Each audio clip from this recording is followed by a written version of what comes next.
E aí, pessoal, vamos começar mais um episódio do podcast Os Sócios. Quem fala aqui é Bruno Perini, host do podcast. Estou, como sempre, com a Malu Perini, minha esposa, host, e o belo rosto dos Sócios. Olá, pessoal, sejam bem-vindos a mais um episódio dos Sócios e Feliz Natal. Esse episódio é dia 25, no Natal. Exatamente. Vamos... Não estamos gravando ele no Natal, De- porque as pessoas têm que tirar férias, né? Infelizmente, não tem como manter eles aqui sempre, né? Mas desejamos a você que está em casa assistindo, agora no Natal ou depois, né, que tenha tido uma ótima festa com seus familiares, com as pessoas que você ama. E estamos aqui para falar sobre o que significa o Natal e como que o Natal ganhou esse significado, não é mesmo, Exatamente, Malu? o que ele pode ensinar pra gente, afinal. E antes de apresentar nosso convidado, que já veio aqui diversas vezes, eu tenho dois recados para vocês. O primeiro deles é para você que é investidor e que não está interessado apenas em ver o gráfico subindo ou caindo sem entender o que está acontecendo. Você quer entender os porquês dos movimentos de mercado, quer olhar lá uma empresa, entender se está negociando por um preço-lucro interessante, por um preço EBITDA interessante, ver a evolução do EBITDA dela ao longo do tempo. Para você que é mais newbie em investimento, descobrir o que é EBITDA, que significa essa sigla, e lá você vai conseguir ter acesso às informações das empresas consolidadas de uma maneira muito clara para que você possa entender a evolução ou não dos números das empresas listadas em bolsa aqui no Brasil. Para isso, você pode acessar gratuitamente, não tem que pagar nada, o site investimentos.com.br para ter esse raio-x completo das empresas. Então, acesse lá para que você possa tomar melhores decisões de investimento guiado pelos dados. E outro recado é do pessoal da Cafeína Army. Lançaram um sabor novo. Esse aqui, Lajotinha. Já tomamos lá em Que o casa. Bruno já tomou tudo, inclusive. Bem gostoso. Esses sabores que estão lançando em parceria com a Copenhagen são todos muito bons, né? O meu preferido é o língua de gato, mas esse aqui, ele também mexe com o meu coração, Boludinho. Ah, é. Ele também mexe. Tem esse bonito kit que mandaram pra gente, tá, pessoal? Porque a gente é especial. Então, não sei se você vai receber em casa, não sei como é que funciona. Mas tem mandaram outros aqui, ó, sabores também, ó.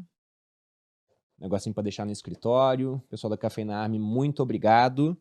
Tem outros sabores, eles têm língua de gata, eles têm os sabores Doce de clássicos, leite. tem doce de leite. Então dê uma olhada no site e você consegue comprar ainda com desconto. Basta você usar o QR Code que está na tela ou o link aqui na descrição do vídeo. Eu particularmente posso falar que eu quase não estou tomando mais café, é muito raro, porque eu troquei pelo Super Coffee da Cafeína Army. Eu gosto muito de tomar de pré-treino. E não é um negócio que dá um pico assim e cai, realmente você fica com energia durante o restante do dia. Então para quem quiser experimentar, fica o convite, link aqui na descrição. Recados dados, vamos apresentar nosso convidado. Recebemos novamente Guilherme Freire. Ele é professor e mestre em filosofia, foi secretário nacional da Juventude e coordenador de empreendedorismo do Estado do Paraná. O diretor e sócio em startups e é sócio fundador do Em Busca da Verdade da comunidade Filosofia do Zero. Guilherme, bem-vindo novamente ao Podcast Sócios. Minha alegria, eu sou um fã do podcast dos sócios, na verdade, não é só porque eu Quase vim um aqui sócio várias vezes. também, né? Quase um sócio, o pessoal brinca, né, que eu tenho que pedir equity do podcast dos sócios, mas Pode não, mandar não uns tá. boletos pra pagar, cara. Pra começar, É, entendeu? é, Sabe, você que pagando o as boleto pessoas bem, a gente dá o igual equity falaram depois. assim, vai ser CEO da empresa. Eu falei, veja, eu não desejo ser CEO nem pro meu pior inimigo, né? E do mesmo modo, o equity as pessoas acham que é privilégio e é pura verdade, cara. responsabilidade, na É verdade, verdade, né? é Então, verdade. sócio quer dizer accountability, então Deixa quieto. então deixa quieto. Mas o podcast, você sabe que várias vezes, eu vou em vários podcasts, né? Mas várias vezes as pessoas mais interessantes que eu encontro não é bajulação dos fãs, mas são pessoas que falam, eu te conheci pelo sócio. Ai, Olha que Então legal. é bem interessante, dá para até dizer assim, pela pessoa que ela me conheceu pelos sócios, assim, é uma galera sempre com assuntos muito bons. Então, eu acho ótimo. Muito obrigada. Olha aí a audiência. A gente fica, né, se A gente sente... sabe, aqui no Grupo Primo a gente tem essa divisão. Sabemos que o público mais qualificado é dos sócios, o restante é o Primocast. Entendeu? Todo mundo aqui entende isso, ainda que eu não possa falar assim, em voz alta como eu digo, né? Mas Gente, todo mundo sacanagem, entende. só pra dizer, tá? Mas agora entrando no nosso tema sobre o Natal. Hoje a gente comemora o Natal, tem todo o significado, né, histórico e religioso. Também virou uma baita de uma data comercial. Se você pega empresas do varejo, o quarto trimestre costuma ser o melhor por conta de Natal e também hoje um peso maior de Black Friday. Sim. Mas nem sempre o Natal foi celebrado. Quando que ele começou a ganhar um significado realmente a ponto de ser uma festa com significado religioso, por exemplo? Sim, sim. Isso. Veja que claro que você tem a partir da história da igreja um calendário litúrgico, né? E esse calendário litúrgico ele vai contendo datas importantes. E aí ali mais para frente no Império Romano você começa a ter datas da celebração do nascimento do Cristo, né? Veja que tem muita gente que adora falar, né? Falar, não, o Natal, na verdade, é o solstício de inverno, e daí é uma data pagã, porque é mal e tal. E, na verdade, quando você olha o mundo antigo, é muito comum que as pessoas usem símbolos das épocas para representar coisas. Isso, na verdade, é uma coisa bastante natural. O fim do inverno marca uma certa coisa, o começo do verão marca uma outra coisa, assim por diante. E o Natal, a data dele casa e existe em parte, se você olhar a parte da tradição, vai sim atribuir a essa época propriamente o nascimento do Cristo, né? Embora a gente não vá conseguir ter a certeza absoluta da data exata, né? Mas casa também com o solstício de inverno, que é quando o inverno, as noites mais longas começam a dar lugar para noites menores, para dias mais claros, né? Então isso tem uma simbologia muito bonita, porque na verdade você está falando de uma época em que simplesmente tem mais esperança. No final do dia, né? O que é o Natal? É a segunda maior festa da vida cristã. Uhum. Não tem o Natal não cristão, né? Na verdade, não tem outra forma de entender que é o nascimento do Cristo. A maior festa é a Páscoa, que é a ressurreição. Mas a segunda maior festa é o Natal. Então, desde o começo da igreja primitiva, você já vê esses padres antigos fazendo meditações sobre o nascimento do Cristo, sobre a natividade, fazendo meditações sobre o Natal, né? Natal quer dizer nascimento, né? E aí, ao longo do Império Romano, você vai ter um calendário, esse calendário litúrgico vai sendo formado, e aí você vai começar a celebrar o Natal. Essa versão moderna do Natal, mais pós-Coca-Cola, sei lá, né? Pós Ficou tudo outras. vermelhinho, né? Pra quem não sabe. Outras coisas, o que acontece foi que, de fato, você tem uma. As pessoas continuam celebrando o Natal e muitas vezes foram esquecendo dos símbolos originais. É igual a figura do Papai Noel, né? Se você olhar o Papai Noel é o São Nicolau. Bispo importante é para a gente entrar em todos esses assuntos, né? São vastos assuntos, mas existe um bispo importantíssimo que é o São Nicolau. E aí você tem uma devoção do São Nicolau. Essa devoção o tempo vai passando, as pessoas trocam presentes pela devoção do São Nicolau. E aí tem uma tradição na Alemanha, isso vai passando para as culturas, daí entra na cultura. E daí, sei lá, Papai Noel não é Natal em francês, né? Tipo Papai Natal, mas as pessoas estão se referindo ao São Nicolau. E do mesmo modo, as pessoas tinham no Brasil, claro, sempre muita memória da Missa do Galo, Uhum. que é a missa de Natal, que é a Uhum. missa da Natividade, do nascimento do Cristo. E depois elas têm essa cabeça de comemorar os Reis Magos, né? Várias cidades do Brasil você monta figuras dos Reis Magos. Eu nasci numa cidade que chama Natal, aliás. Eu nasci em Natal, Rio Grande do Norte. Ah, é? Não E sabia. Natal é adornada na entrada dela com os Reis Magos, né? Uhum. E aí depois você vai tendo, as pessoas vão celebrando o Natal e muitas vezes elas esquecem do significado original, né? Uhum. Mas a festa do Natal, é que tudo depende de como você vai colocar, né? Como liturgia e como data celebrada nesse sentido, desde o Império Romano, nós temos celebração do Natal. Como uma festa de reunião de família, bom, se você voltar para a Europa antiga, sem dúvida, aí você vai ver o Natal na Alemanha e tantos lugares sendo celebrado. E como essa festa moderna, bom, eu já acho que é um fenômeno mais do século XX, né? Acho que a gente já tem a partir do século XX você começa a ter TV, filmes e outras coisas, e isso vai criando uma tradição mais comercial do Natal, né? Mas aí É, depende da fase que você está falando, né? isso que você falou sobre o Natal, na Bíblia não tem a data exata do nascimento de Jesus. Uhum, E aí, se você pega na época do Império Romano, você tinha várias crenças concorrentes, né? uhum, Quando o cristianismo surgiu, ele surgiu bem pequenininho, eram os 12 Uhum. apóstolos que saíram espalhando a mensagem, e os romanos que estavam no poder demoraram um tempo para entender o que era o cristianismo.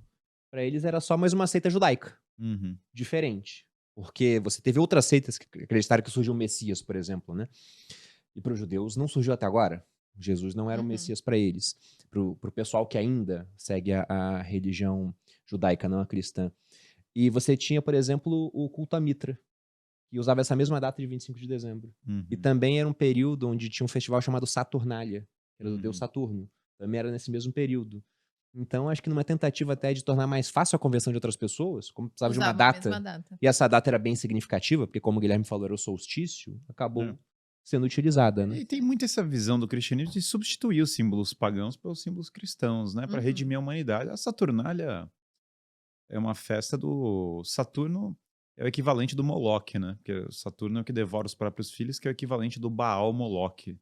É o boi dourado das religiões caanitas antigas, que que a Bíblia usa um outro nome, que é o capeta, né? E a Saturnália, Saturno era o pai dos pessoas, Zeus. as pessoas enchiam a cara e tinham as orgias e tinha, o negócio ia por um caminho Oposto do Natal de hoje em bastante, dia. bastante destrutivo. Então, é muito compreensível que os cristãos queiram substituir por festas que são improdutivas, que, sei lá, cultuam coisas más, festas boas. Coisas Uhum. boas, coisas que representam algo que vai unir as pessoas e que vai trazer um novo significado. Então, eu acho muito engraçado quando as pessoas tentam fazer isso. Não, é que o cristianismo está usando datas do paganismo. É que, veja, na verdade são datas do mundo antigo que o cristianismo está ressignificando para coisas mais profundas e mais belas, né? Mas o ponto central é o nascimento do Cristo, né? Qualquer coisa fora disso. E esse é um dos mistérios mais bonitos, que é a encarnação do Verbo. Que nós estamos no ano de 2025, né? O Chesterton fala de maneira muito bonita que as pessoas vão celebrando Natal e um dia elas vão lembrar o que elas estão celebrando.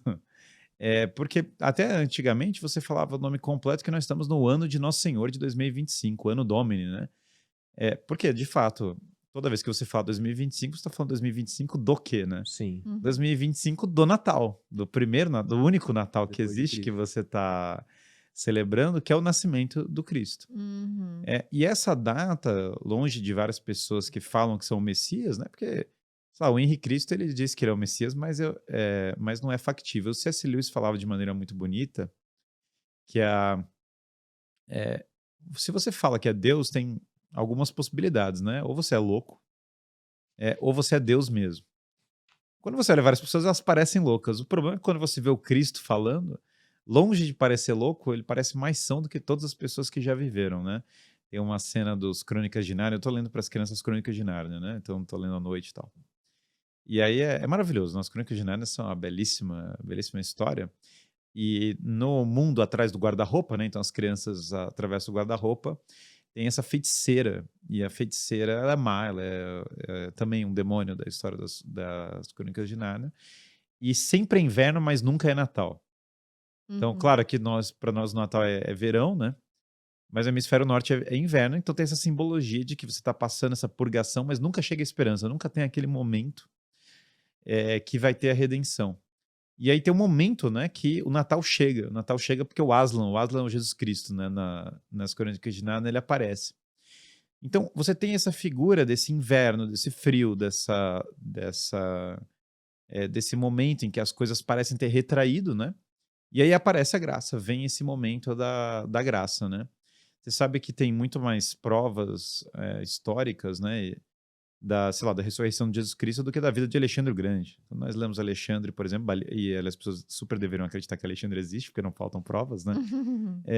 E quando você lê o belíssimo livro do Plutarco, né, você, de fato, tem uma visão incrível do Alexandre. Que figura incrível, a gente foi o nosso primeiro podcast aqui. Mas quando você olha o Cristo, você tem os relatos dos evangelhos. Esses relatos dos evangelhos são autores diferentes, eles não se contradizem, na verdade, eles têm uma perfeita coesão. E você tem a cópia medieval dos evangelhos e você tem a cópia antiga dos pergaminhos do Mar Morto, que casa letra por letra com a cópia medieval. Isso é chocante, porque é mais ou menos como se você tem uma coisa passada de geração a geração e você encontra simplesmente o documento original, e o documento original antigo ele casa letra a letra. E aí você tem os romanos que eram contra o cristianismo atestando o cristianismo e os judeus que não acreditavam atestando o cristianismo. Então você tem, na verdade, as partes Muitas insuspeitas provas. falando da ressurreição do Cristo. E as pessoas morreram por isso, né? Quer dizer, os apóstolos mesmos morrem por isso. Então, diferente, por exemplo, Maomé fala que o anjo Gabriel ditou para ele o Corão. Não tem a prova histórica, não tem um lugar. Ninguém viu isso. O Maomé viu, teoricamente, ou o próprio Maomé, mas não tem uma testemunha, não tem não sei o quê. O nascimento do Cristo, no entanto, a vida do Cristo, não é que tem uma testemunha, tem um monte, tem na verdade várias, da ressurreição, da vida dele, do ministério público. É sob Pôncio Pilatos, fala o credo, ou seja, é num dado momento histórico. E esse momento histórico é tão forte que ele mudou a nossa contagem do tempo. Nós contamos os nossos anos por esse dia. Sim. Então, não dá para comparar o impacto, né? De você ter uma pessoa, porque uma coisa você chega e fala uma coisa, E eu mais ou menos ouço. Outra coisa é, o cara morre por aquilo, depois várias pessoas morrem por aquilo, depois o documento casa com outro documento antigo, que casa com o inimigo falando a mesma coisa, e quando você vive esses valores, eles transformam a vida das pessoas. E o próprio Império Romano foi conquistado pelo cristianismo. Quando você vai para a época de Roma, Roma se converte, afinal. A despeito da sua queda, a despeito da parte oriental se converter muito tardiamente. Aliás, Santo Agostinho fala que é um dos motivos da queda do Império Romano, porque as pessoas tendem a pensar o cristianismo como um monobloco no Império Romano. Mas o cristianismo, na verdade, entrou muito mais forte na parte oriental. E a parte oriental é a que não caiu, né? A parte que caiu é justamente a parte que tinha muito menos cristianismo, que é a parte ocidental, que o cristianismo vai penetrar muito mais na Idade Média depois do que na época do Império Romano, né? Tanto que Santo Ambrósio, que foi mentor de Santo Agostinho, era um menino quando ele virou bispo, né? E aí você olha, quando você olha o que é isso que é tão poderoso que mudou a nossa contagem do tempo, mudou nossos anos, mudou o nosso calendário, mudou a nossa forma de enxergar, né? Quais são as coisas. E aí, quando eu olho para esse mistério do Natal, né? Você vê de fato, simbolicamente, todas as coisas mais lindas possíveis, porque há a profecia do Messias, né? E quando você lê o Antigo Testamento, toda hora o cume dele vai ser o Messias. Vai chegar o Messias, uma hora o Messias chega, né? Sei lá, Isaías fala isso de maneira muito concreta. É uma interpretação muito própria dos fariseus, que só eles praticamente acreditam que não vai vir o Messias, a pessoa, né? Que, sei lá, muitos deles tinham a doutrina às vezes que o Messias era um povo, ou coisa do gênero. Mas a leitura clara dos profetas é que vinha o Messias. E aí todo mundo está na expectativa do Messias. Quando eles pensam no Messias, muitas pessoas pensam um libertador político. Pensam uma espécie de figura que vai, como o rei Davi. Aliás, um exemplo primoroso. O Davi é fundamental porque ele unifica os povos, porque ele afasta o paganismo, porque ele afasta os cultuadores do Baal e bota a tábua dos 10 mandamentos acima de todo mundo. Então, é uma figura imponente. E o Cristo é da casa de Davi, e a promessa, né, é que o Messias vai vir da casa dele. Mas o nascimento desse Cristo, ele é estranho se você olhar, né? Porque Palestina, Israel, é uma região que não tem nada. É pedra e água salgada. É o pior lugar que tem no planeta em termos de recursos. Praticamente qualquer outro lugar do planeta você vai ter recursos mais abundantes. E Nazaré, Deus do céu, né, ainda tem uma parte que chega uma das pessoas e fala assim, encontrei o Messias. Aí o cara fala, pô, você acha que o Messias vai vir de Nazaré, entendeu? É tipo você falar que o Messias vai vir de Osasco, sabe? As pessoas aqui em São Paulo, as pessoas falam, "Mano, não é possível que o Messias venha de lugares tão simples." Mas essa é a beleza e esse é o significado do Natal. É que a infinita graça veio para a infinita miséria. Exatamente, onde não tem nada, ali Deus se faz presente. Deus não aparece como um imperador deslumbrante, jorrando ouro, com cavalos infinitos, né, com grandes palácios e tal. Ele vai no lugar mais humilde, né, porque nós somos muito pequenos perante Deus, né? E quando Maria e José procuram um lugar para... É uma época do censo, né? Você vê, o censo sempre é um tema na Bíblia, né? Deus, aliás, fica bravo com Davi porque ele faz um censo, que é o bom e velho controle estatal da vida humana, e Deus, obviamente, já não está de acordo com a burocracia infinita. E aí as pessoas têm que ir lá registrar a criança no censo, né? E quando eles têm que registrar as crianças no censo, eles vão para Jerusalém. Então eles são de Nazaré, eles vão para Jerusalém. Para registrar para burocra, e não tem lugar para o menino nascer. Olha só que coisa, né? Porque todo o ponto do cristianismo né, você abre o Evangelho de São João, vai falar, né, que no princípio era o Logos, e o Logos estava junto de Deus, e o Logos é Deus, né? Nar hello Logos, kai Logos in proston feo, kai teus eno Logos. E aí fala que o Logos se fez carne e habitou entre nós. Então, Deus se fez homem. É como o autor de uma história se fez personagem, ele se escreveu na história. Isso, uma vez tinha um muçulmano, né, que entrou numa igreja católica, e ele falou, vocês acreditam mesmo que Deus está ali na frente, né? E ele falou assim, não, nós acreditamos. E bom, é que se eu acreditasse nisso, eu nunca mais ia não ajoelhar. Eu ia passar o dia inteiro aqui ajoelhado. Olha que mistério incrível, né? Deus se fez homem, quer dizer, é o maior acontecimento. No entanto, para Deus que vai se fazer homem, não tem lugar numa estalagem. Não tem uma casa que possa acolhê-lo. E isso é muito compreensível para nós, porque todos nós já vimos a experiência humana, né? Estava conversando com esse amigo meu, um americano, que ele estava pensando em se converter e ele não tem religião, ele cresceu como judeu secular, hedonista, ocultista, sei lá quais são todas as coisas que ele passou na vida dele, hedonista básico, sei lá, né? O que quer que seja. E ele falou para mim, bom, uma primeira coisa que eu percebo é o demônio existe. Daí, a partir daí, a gente pode começar a perceber que Deus existe. Não é nossa experiência comum a crueldade das pessoas, a inveja, a pequenez, o orgulho, o nosso coração fechado, a falta de caridade e tal. E essa é a primeira experiência que tem. As portas são fechadas, não tem lugar para qualquer pessoa que tivesse uma moeda de ouro, teria lugar numa hospedagem para o bebê nascer. E aí fala um livro incrível do Fulton Sheen, chamado A Vida do Cristo, que é quando os pergaminhos da história se desenrolarem, a frase mais triste vai ser: não havia lugar na estalagem. Porque não tem lugar para o Senhor desse mundo, para o verdadeiro Messias, para o Salvador desse mundo, porque ele não tem uma moeda de ouro. E eles batem em porta, e nenhum lugar para nascer, e eles vão parar na cidade prometida de Belém.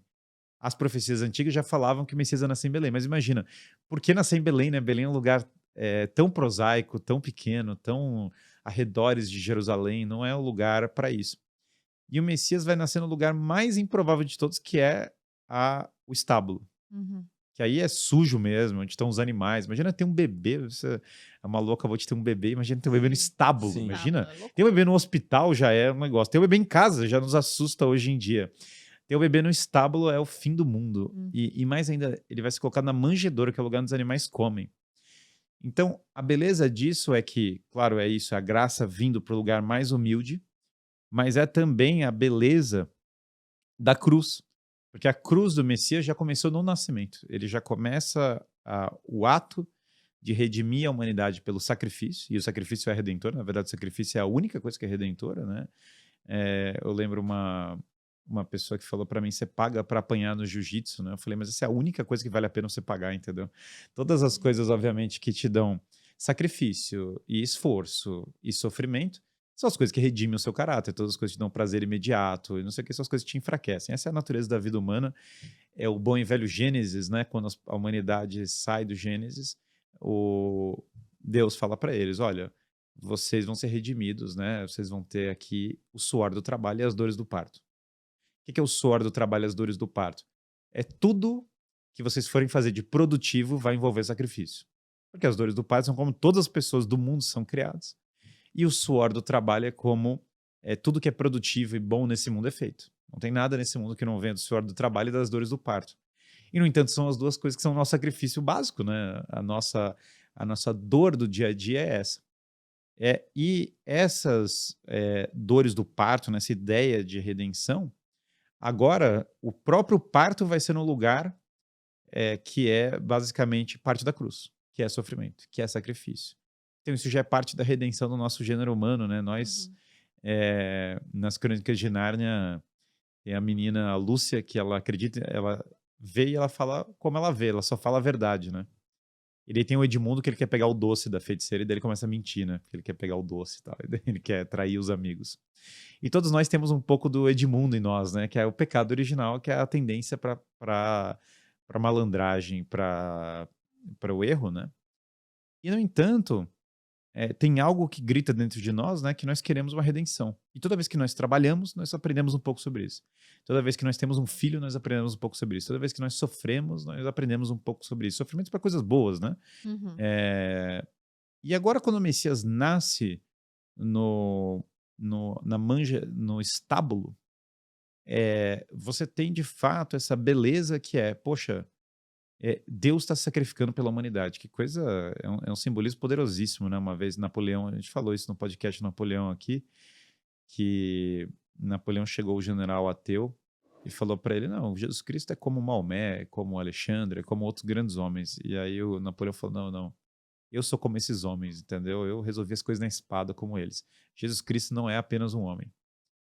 O que Napoleão está falando? Bom, é porque, diferente de simplesmente passar a espada nos homens, né, e colocar ordem, que há muito se falar sobre isso, na verdade, uma pessoa que entregou a própria vida pelas pessoas, e isso gera uma civilização inteira, uma cultura inteira, uma religião inteira, na verdade, uma visão, uma redenção inteira. E isso começa no nascimento. E aí, quando você olha o presépio, né, que é o nosso ato mais simbólico do Natal, né? No presépio já vão estar todos os personagens de todo o drama da salvação. É o menino Jesus, que é Deus feito homem. Simples, muitas vezes alegre, né? O bebezinho. Tem uma Uhum. tradição bem interessante de não colocar o bebê na manjedoura até o dia do Natal, né? E daí você Sim. deixa vazia e quando chega o Natal você bota o bebê. É a expectativa pela chegada dele. Afinal, ele nasce dia 24. Dia Afinal, ele 24 nasce de dezembro. exatamente. Então ele vai estar lá, ele vai nascer, né? É Maria, que é o oposto de Eva. Porque Eva é a mulher que disse não.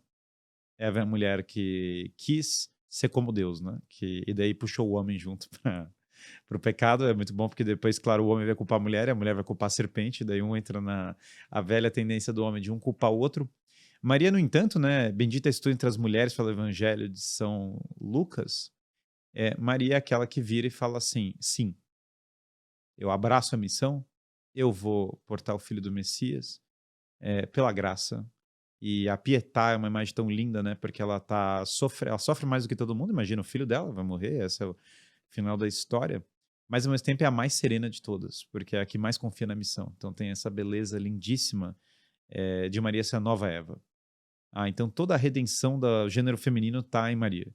Se Eva foi a desobediência, a soberba, a vontade de ser como Deus, você tem essa figura da prostituta da Babilônia, loucaça, né, no Apocalipse. Agora tem a mulher que é mãe, que é fiel, que persevera, que carrega o próprio filho para entregar a vida dele. Olha que coisa, o maior sacrifício que vai pedir para uma mãe é ver o próprio filho morrendo, não tem nada que eu possa pedir maior.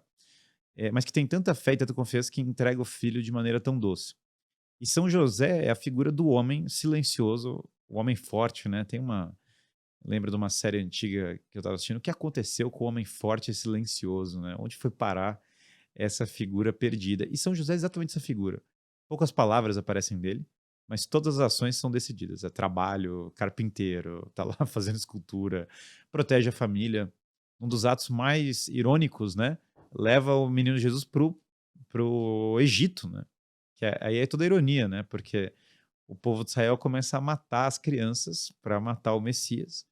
E aí toda a história do Moisés era tirar o povo do Egito, né? E daí agora Moisés tem que fugir para o Egito para proteger a criança do próprio povo que foi liberto por Deus, né? Então essa, claro, uma das ironias grandes, mas também novamente muito ilustrativa do gênero humano. José protege a família, leva ela, nunca reclama, nunca hesita. Em todos os momentos você vê ele conduzindo a família dele em silêncio e força. E José, então, símbolo do trabalho perfeito oferecido a Deus, e Maria, símbolo, nossa, da toda a redenção, da Imaculada mesmo, né? Eu estava agora em Aparecida, fui visitar a Aparecida, e claro, a Aparecida é a imagem, ela está grávida, Nossa Senhora em Aparecida, né? É a imagem da Conceição.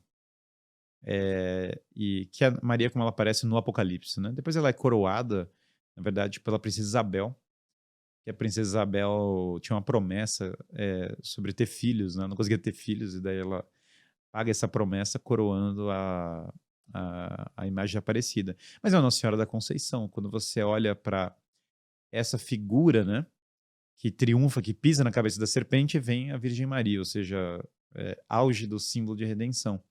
E aí quem mais se junta? Os pastores.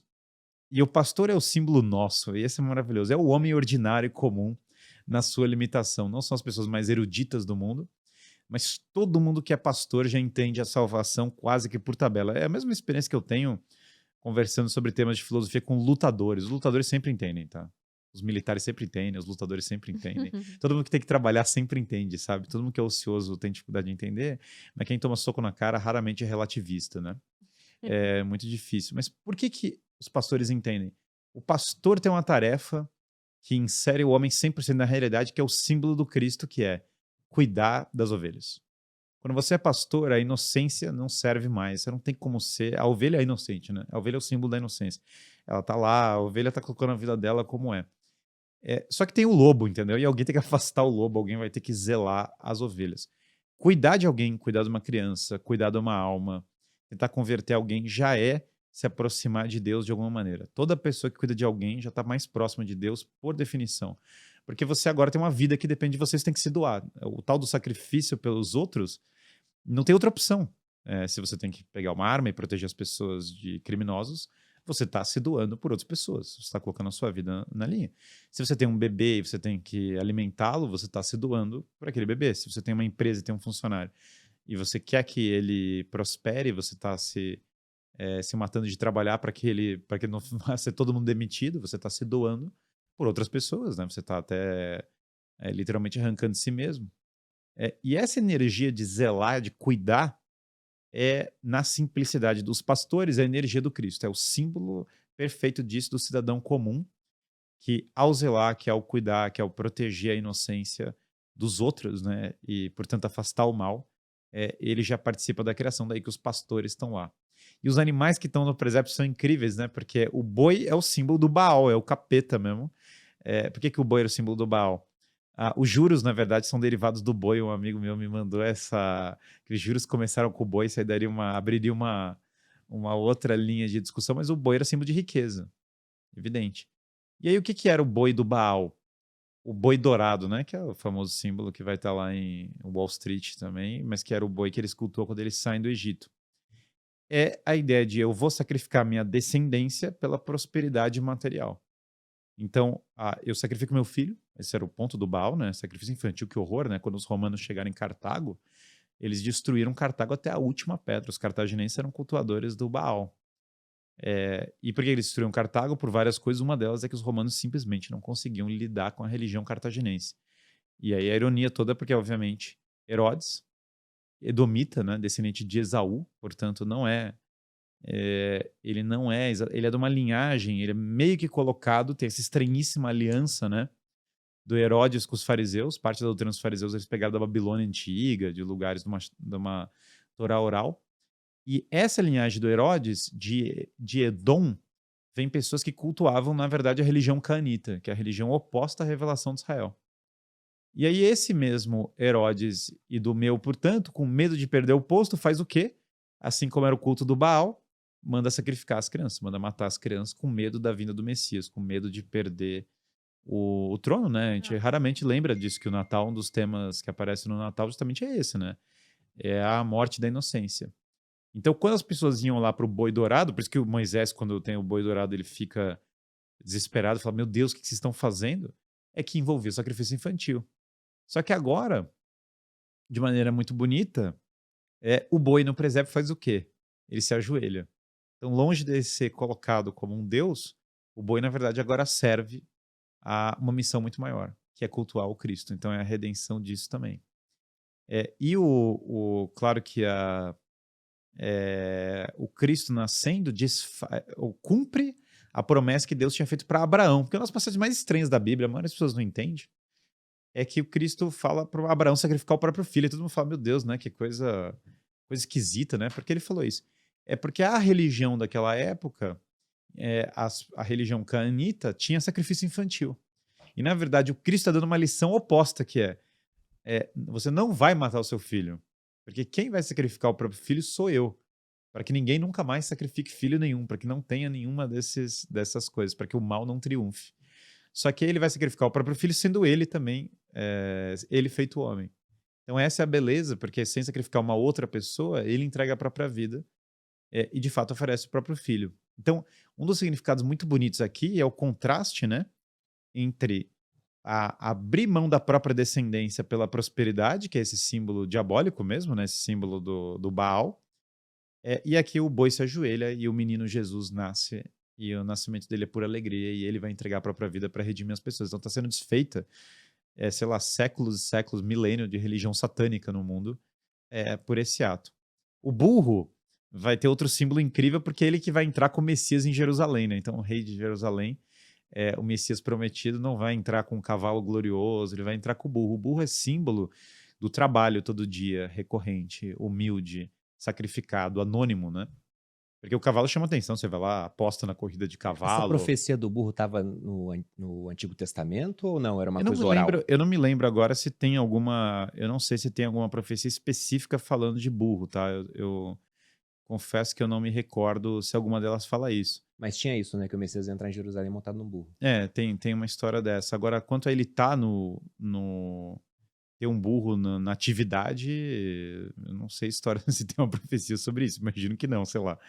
Mas tem tantas profecias que, sinceramente, é difícil ligá-las. Mas o Messias entrar em Jerusalém em cima de um burro, né, que é o ato tão belo, é pura humildade, é pura simplicidade, né? E claro que as pessoas jogam as palmas, né? A gente comemora isso, na verdade, na Semana Santa. O burro redime a humanidade pelo trabalho simples, sacrificado, e tá lá no presépio. É outro símbolo que aparece muito. E aí chegam os anjos, né? E aí tem essa estranha combinação dos anjos com os pastores, né? Que os pastores são pessoas simples e os anjos são puro intelecto, né? Se você pensar, Aristóteles, claro, já falava dos motores móveis, né? Que a gente fala do motor imóvel quando fala da existência de Deus, mas Aristóteles fala desses motores intermediários, que são esses seres meio imateriais que estão movendo a Terra. Então, na verdade, e claro, Platão já falava dos seres intermediários, né? Então, é muito os daimons, né? Na versão de Platão. Então, se você olhar muito na filosofia antiga, tinha essa ideia dos seres intermediários. E quando você olha a teologia, os anjos são puro intelecto. Eles são pura inteligência, pura sabedoria, pura graça, né? Quase como se fosse a graça pura. Então, da pura inteligência, graça, dom, ao pastor mais simples, eles se juntam, né, para aclamar o Messias. É uma história muito bonita, que falam que os anjos sobem e descem na escada de Jacó no Antigo Testamento, porque Deus está na terra e no céu. Então, na verdade, agora eles sobem e descem porque eles estão louvando a Deus tanto na terra quanto no céu. Uhum. É símbolo muito bonito, né? E os anjos agora, então, eles descem, né? Uhum. Porque os anjos, obviamente, você imagina o movimento deles subindo, né? Toda a história, a iconografia deles, você imagina eles subindo. E agora eles estão descendo, porque o Messias fez homem. Então, entre os anjos, o burro, o boi, os pastores, Nossa Senhora, José e todas as coisas, a figura que vai apresentando é uma das figuras mais lindas do mundo. E por que o Natal é esse símbolo tão grande de união familiar, né? Porque imediatamente a gente pensa em Natal, a gente pensa, caramba, o Natal tem que unir as famílias. Não importa o contexto, o Natal tem que unir as famílias. Bom, é que o centro do Natal é a Sagrada Família. Porque o que é um presépio? É uma família. Nada mais é do que o nascimento de uma criança e a união da família, né? Eu lembro quando eu fui casar, né? Minha mãe era muito oposta a eu casar, achava que eu estava casando cedo demais, né? Casei com 25. E minha mãe falou, não, você tá casando cedo demais. Meu Deus, pior ainda, né? Você vai ter um filho logo na sequência, né? E tal, toda uma pessoa maravilhosa, minha mãe, mas normal, né? Você tem aquela ansiedade, caramba, né? Um bebê, né? Ele já vai casar e para nossas mães nós somos sempre bebês, né? Se eu Sim. estivesse casando com 72, possivelmente ela me acharia um bebê ainda, mas abstraindo isso, um bebê já vai ter um filho, né? Quando nasce a criança, no entanto, acaba toda a ansiedade. Experiência, você casa, você tem um bebê, já era, pai e mãe derretem imediatamente, os avós derretem pelos filhos, e é um processo inevitável. Quando você nasce de uma criança, isso é um fator de união da família. As pessoas imediatamente se juntam, porque é algo muito poderoso, né? Nós homens, né? Nós nos preocupamos com tantos poderes. O mundo, né? Tem mídia, tem dinheiro, tem todas as coisas que são relevantes, elas não são irrelevantes, né? Poder político e tal. Mas o nascimento de uma pessoa é um poder tão maior em alguns aspectos. Pensa bem, né? Porque todas as pessoas do mundo que, sei lá, montaram empresas ou exerceram poder político, ou exerceram qualquer influência midiática, elas nasceram, né? Se elas não tivessem nascido, elas têm uma mãe, né? Elas nasceram, elas foram gestadas de alguma maneira, elas foram formadas de alguma maneira, elas aprenderam a trabalhar de alguma maneira. Então esse poder da família é tão grande, né? Tinha em tempos antigos, né? Também Chesterton falava, não, porque o poder, não é esse o termo que eles usam no caso, né? Mas a gente fala do empoderamento feminino. Chesterton falou, bom, a mulher já tem um poder que não se compara a nenhum outro, né? E, na verdade, esse é o poder maior, que é o de gerar a vida, né? Que é o de ser Sim. mãe. Que poder pode ser maior do que esse? E quando você tem uma família, você tem uma das coisas mais poderosas que o homem consegue produzir. Você tem a união das pessoas. Então, o Natal... Porque, veja, quando você olha, sei lá, a ressurreição, a morte... Tá lá, Nossa Senhora, mas não é um nascimento, um encontro de uma família, exatamente. É o Messias nos redimindo, é o sacrifício, é derramando sangue e tal. Quando você olha qualquer data, né? Se você pensar, sei lá, a independência do Brasil, né? Sei lá, ela não é uma data exatamente sobre uma família, embora tenha a família real envolvida e tal. Mas quando você olha o Natal, Não tem o Natal é só uma família, o Natal é literalmente um nascimento e Faz uma sentido. família. Então, você não consegue olhar para o Natal e não enxergar o arquétipo de toda a família. Do porquê as famílias fazem sentido, né? Porque, no fundo, se você perde uma visão cristã, é o que o mundo moderno está ensinando, conforme o tempo vai passando, você vai relativizando não só o Natal, você relativiza a família, né? Sim, que é o que Em- tem acontecido também. Você, na verdade, não leva mais a sério a família, porque você não acredita em nada, né? Você perde um espírito guerreiro primeiro e depois você começa a relativizar a família. Pensa bem, né? O mundo não tem Deus, o mundo não tem sentido. Deus morreu, as coisas são desprovidas de sentido. Tá bom. Então, pra que eu vou casar? Aí você não casa. Pra que eu vou ter filho? Filho é gasto. Por que eu vou cultivar alguma coisa para a próxima geração? Só que daí você também não começa a cultivar o patriotismo, e também não cultiva a sua família, e daí também não cultiva qualquer valor. E aí você vai caindo, na verdade, num vazio, no niilismo quer dizer vazio, aliás, né? Você vai caindo num vazio gigantesco. E só de você ter um filho e ter uma família, esse vazio começa a cessar. Você, na verdade, agora é preenchido de alguma maneira. Você não sabe nem por quê, né? Você fala, por que eu tô preenchido tendo uma família? Qual é o sentido? Tem algo, assim como tem algo no heroísmo, né, de um homem que entrega a própria vida no combate. Eu estava lendo esse livro incrível da Primeira Guerra Mundial, o Ernest Junger, que sacrifica a vida dele, né? Aliás, um dos episódios incríveis da Primeira Guerra, eles faziam cessar-fogo no Natal. Esse é um dos casos mais surreais. Eles simplesmente param de trocar tiros. Foi a única coisa sã da Primeira. A Primeira Guerra é uma guerra completamente insana, né? Não vou abrir o capítulo da Primeira Guerra aqui, que seria outro podcast. Mas que só destruiu a Europa e não teve nenhum benefício agregado. E o único momento são foi: é Natal, vamos parar de nos matar. E os soldados inimigos começaram a se juntar com missa e abraços e troca de presentes. Um negócio impressionante. O último resquício da civilização europeia de altíssimo nível foi essa lembrança do Natal. Mas por que isso? Porque é a memória do Messias. Então, quando as pessoas falam da ideia de que, poxa, a minha vida tem um sentido, e esse sentido veio de um ventre, né? Veio de um nascimento, veio de uma criança, tudo é tão belo porque você fala, bom, talvez não seja perda de tempo me entregar para uma pessoa do sexo oposto, para amá-la, de fato. Talvez não seja perda de tempo me entregar para uma outra vida que vai ser gerada.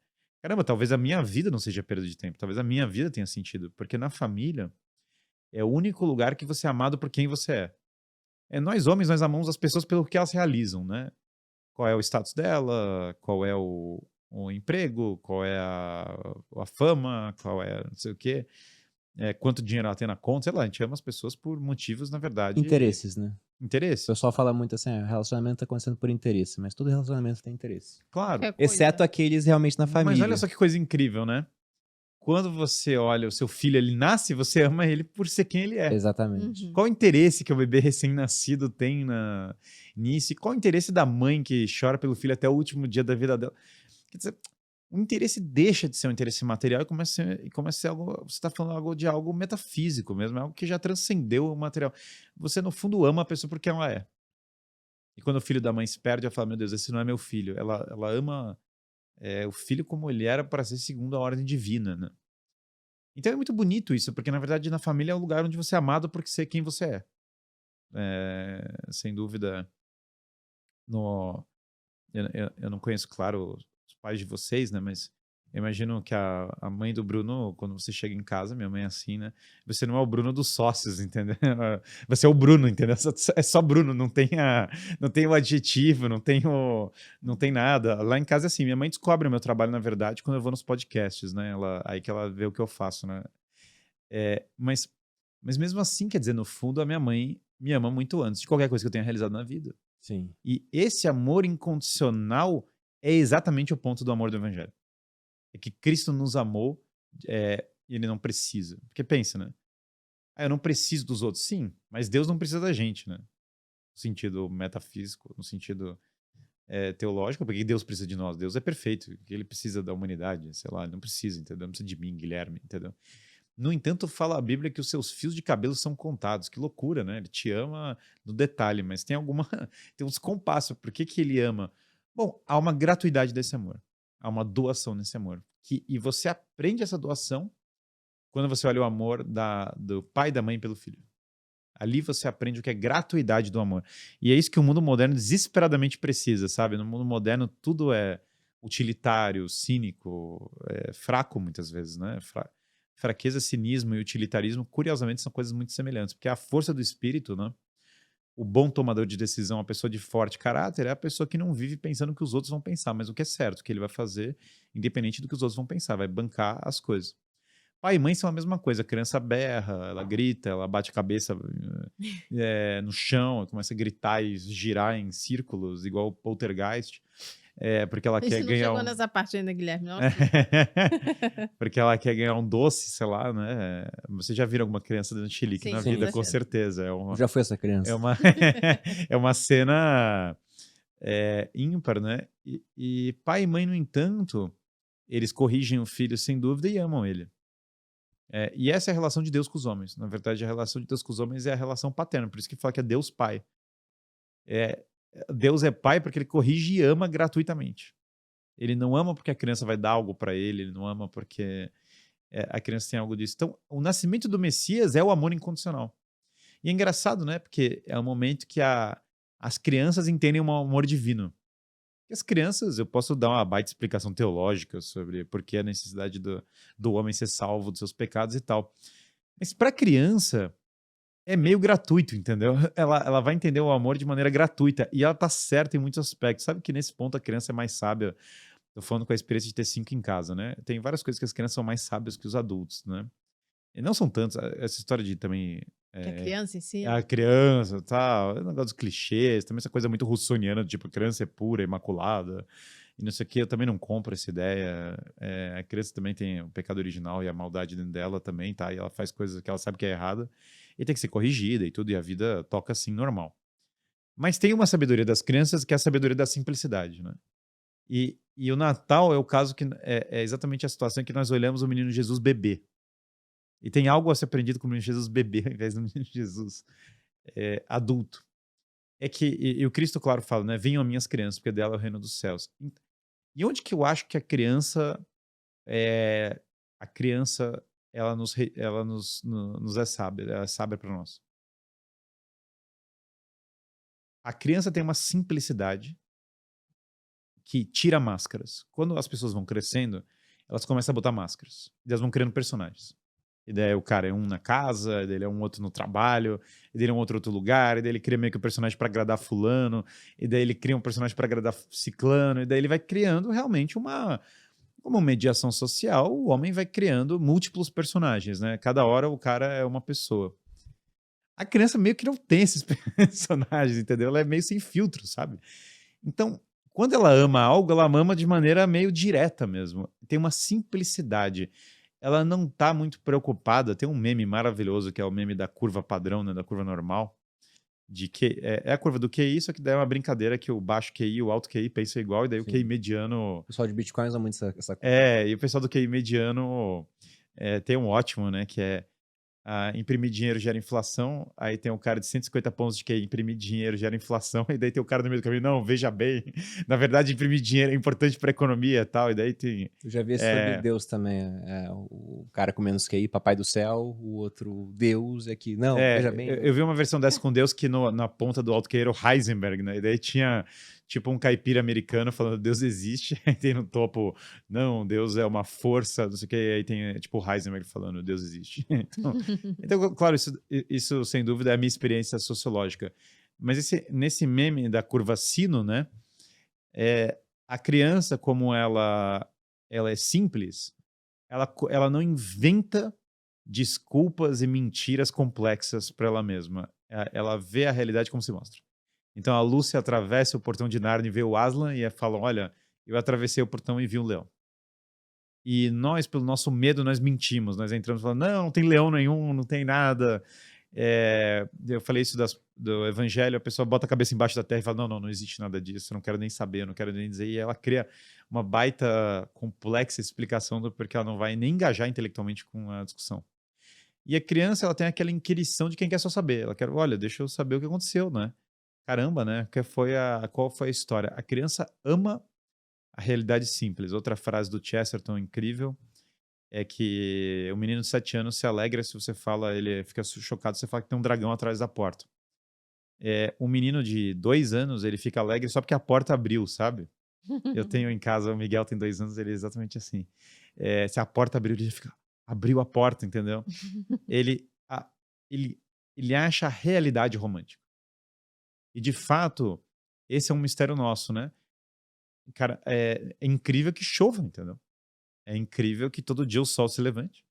É incrível que nós sejamos aqui. É incrível que existam árvores. É incrível, na verdade, que as árvores todo dia se comportem da mesma maneira. É incrível que a Terra gira em volta do Sol. É incrível. Na verdade, tudo é incrível. É incrível como funcionam todas as coisas. Elas poderiam não ser assim. E quando você começa a tomar a realidade como romântica, né? A simplicidade, caramba, agora você entende, meu Deus do céu, né? Existem galáxias e as plantas nascem e micro-organismos e os átomos se comportam de uma certa maneira. E tem toda essa ordem cósmica. E isso é tão simples e tão claro. E aí nasce o Messias e você fala, caramba, é claro, faz sentido. Faz sentido porque é simples e é belo e é lindo, porque as coisas poderiam ser de outra maneira, mas elas são como elas são. A realidade aparece de maneira clara como para uma criança, quando você olha para ela da maneira mais clara. Então, no final da curva realmente da inteligência, você chega na conclusão que a criança de 6 anos... A criança de 6 anos vai provavelmente falar que mentir é errado, que pai e mãe são a coisa mais importante que tem e que, basicamente, você tem que ter certo e errado e etc. E essas conclusões que ela chega, né, são as conclusões que os maiores sábios da humanidade chegaram. Então, nesse sentido, a simplicidade das crianças não é Rousseau, não é nada de elas são puras e perfeitas, mas ela aponta para isso. E aí, quando você olha o Messias criança, agora desarma os homens, né? Porque o cara pensa assim, não, eu sou o cientista, eu sou não sei o quê, eu sou o cara, agora você está vendo o Messias, ele é um bebê. E o Messias bebê, ele é mais são do que o nosso mundo atual. Muito mais são. O Natal é mais são. Ir lá e abraçar o seu pai e sua mãe em muitos aspectos, muito mais são do que brigar com o seu pai e sua mãe por causa do grupo de política. Sim, você está certo no grupo de política, beleza, o argumento está certo, mas tem uma realidade anterior e espiritual e mais forte que antecede isso. E aí, quando você chega em família e só tem uma refeição em família, você abraça a sua família, você está se conectando com um plano superior. Então, a sua experiência de criança, nesse sentido, ela é mais sã de só estar feliz com o Natal, porque você vai ganhar um presente, você vai estar lá com a sua... Acho que é algo a se dizer sobre a comercialização excessiva do Natal, né? Que a pessoa, sei lá, abandonar o presépio, tudo que eu tô falando, unir a família, e ainda tá preocupada com o presente pelo presente. Daí vira uma inversão de coisas, né? Não tenho nada contra trocar presentes, aliás, no Natal. Acho super válido. Acho até bom que circula a economia. Esse não é o ponto, né? O ponto todo é você comercializar algo que... transformar o comercial no preponderante, né? Versus a família. São coisas diferentes. Mas...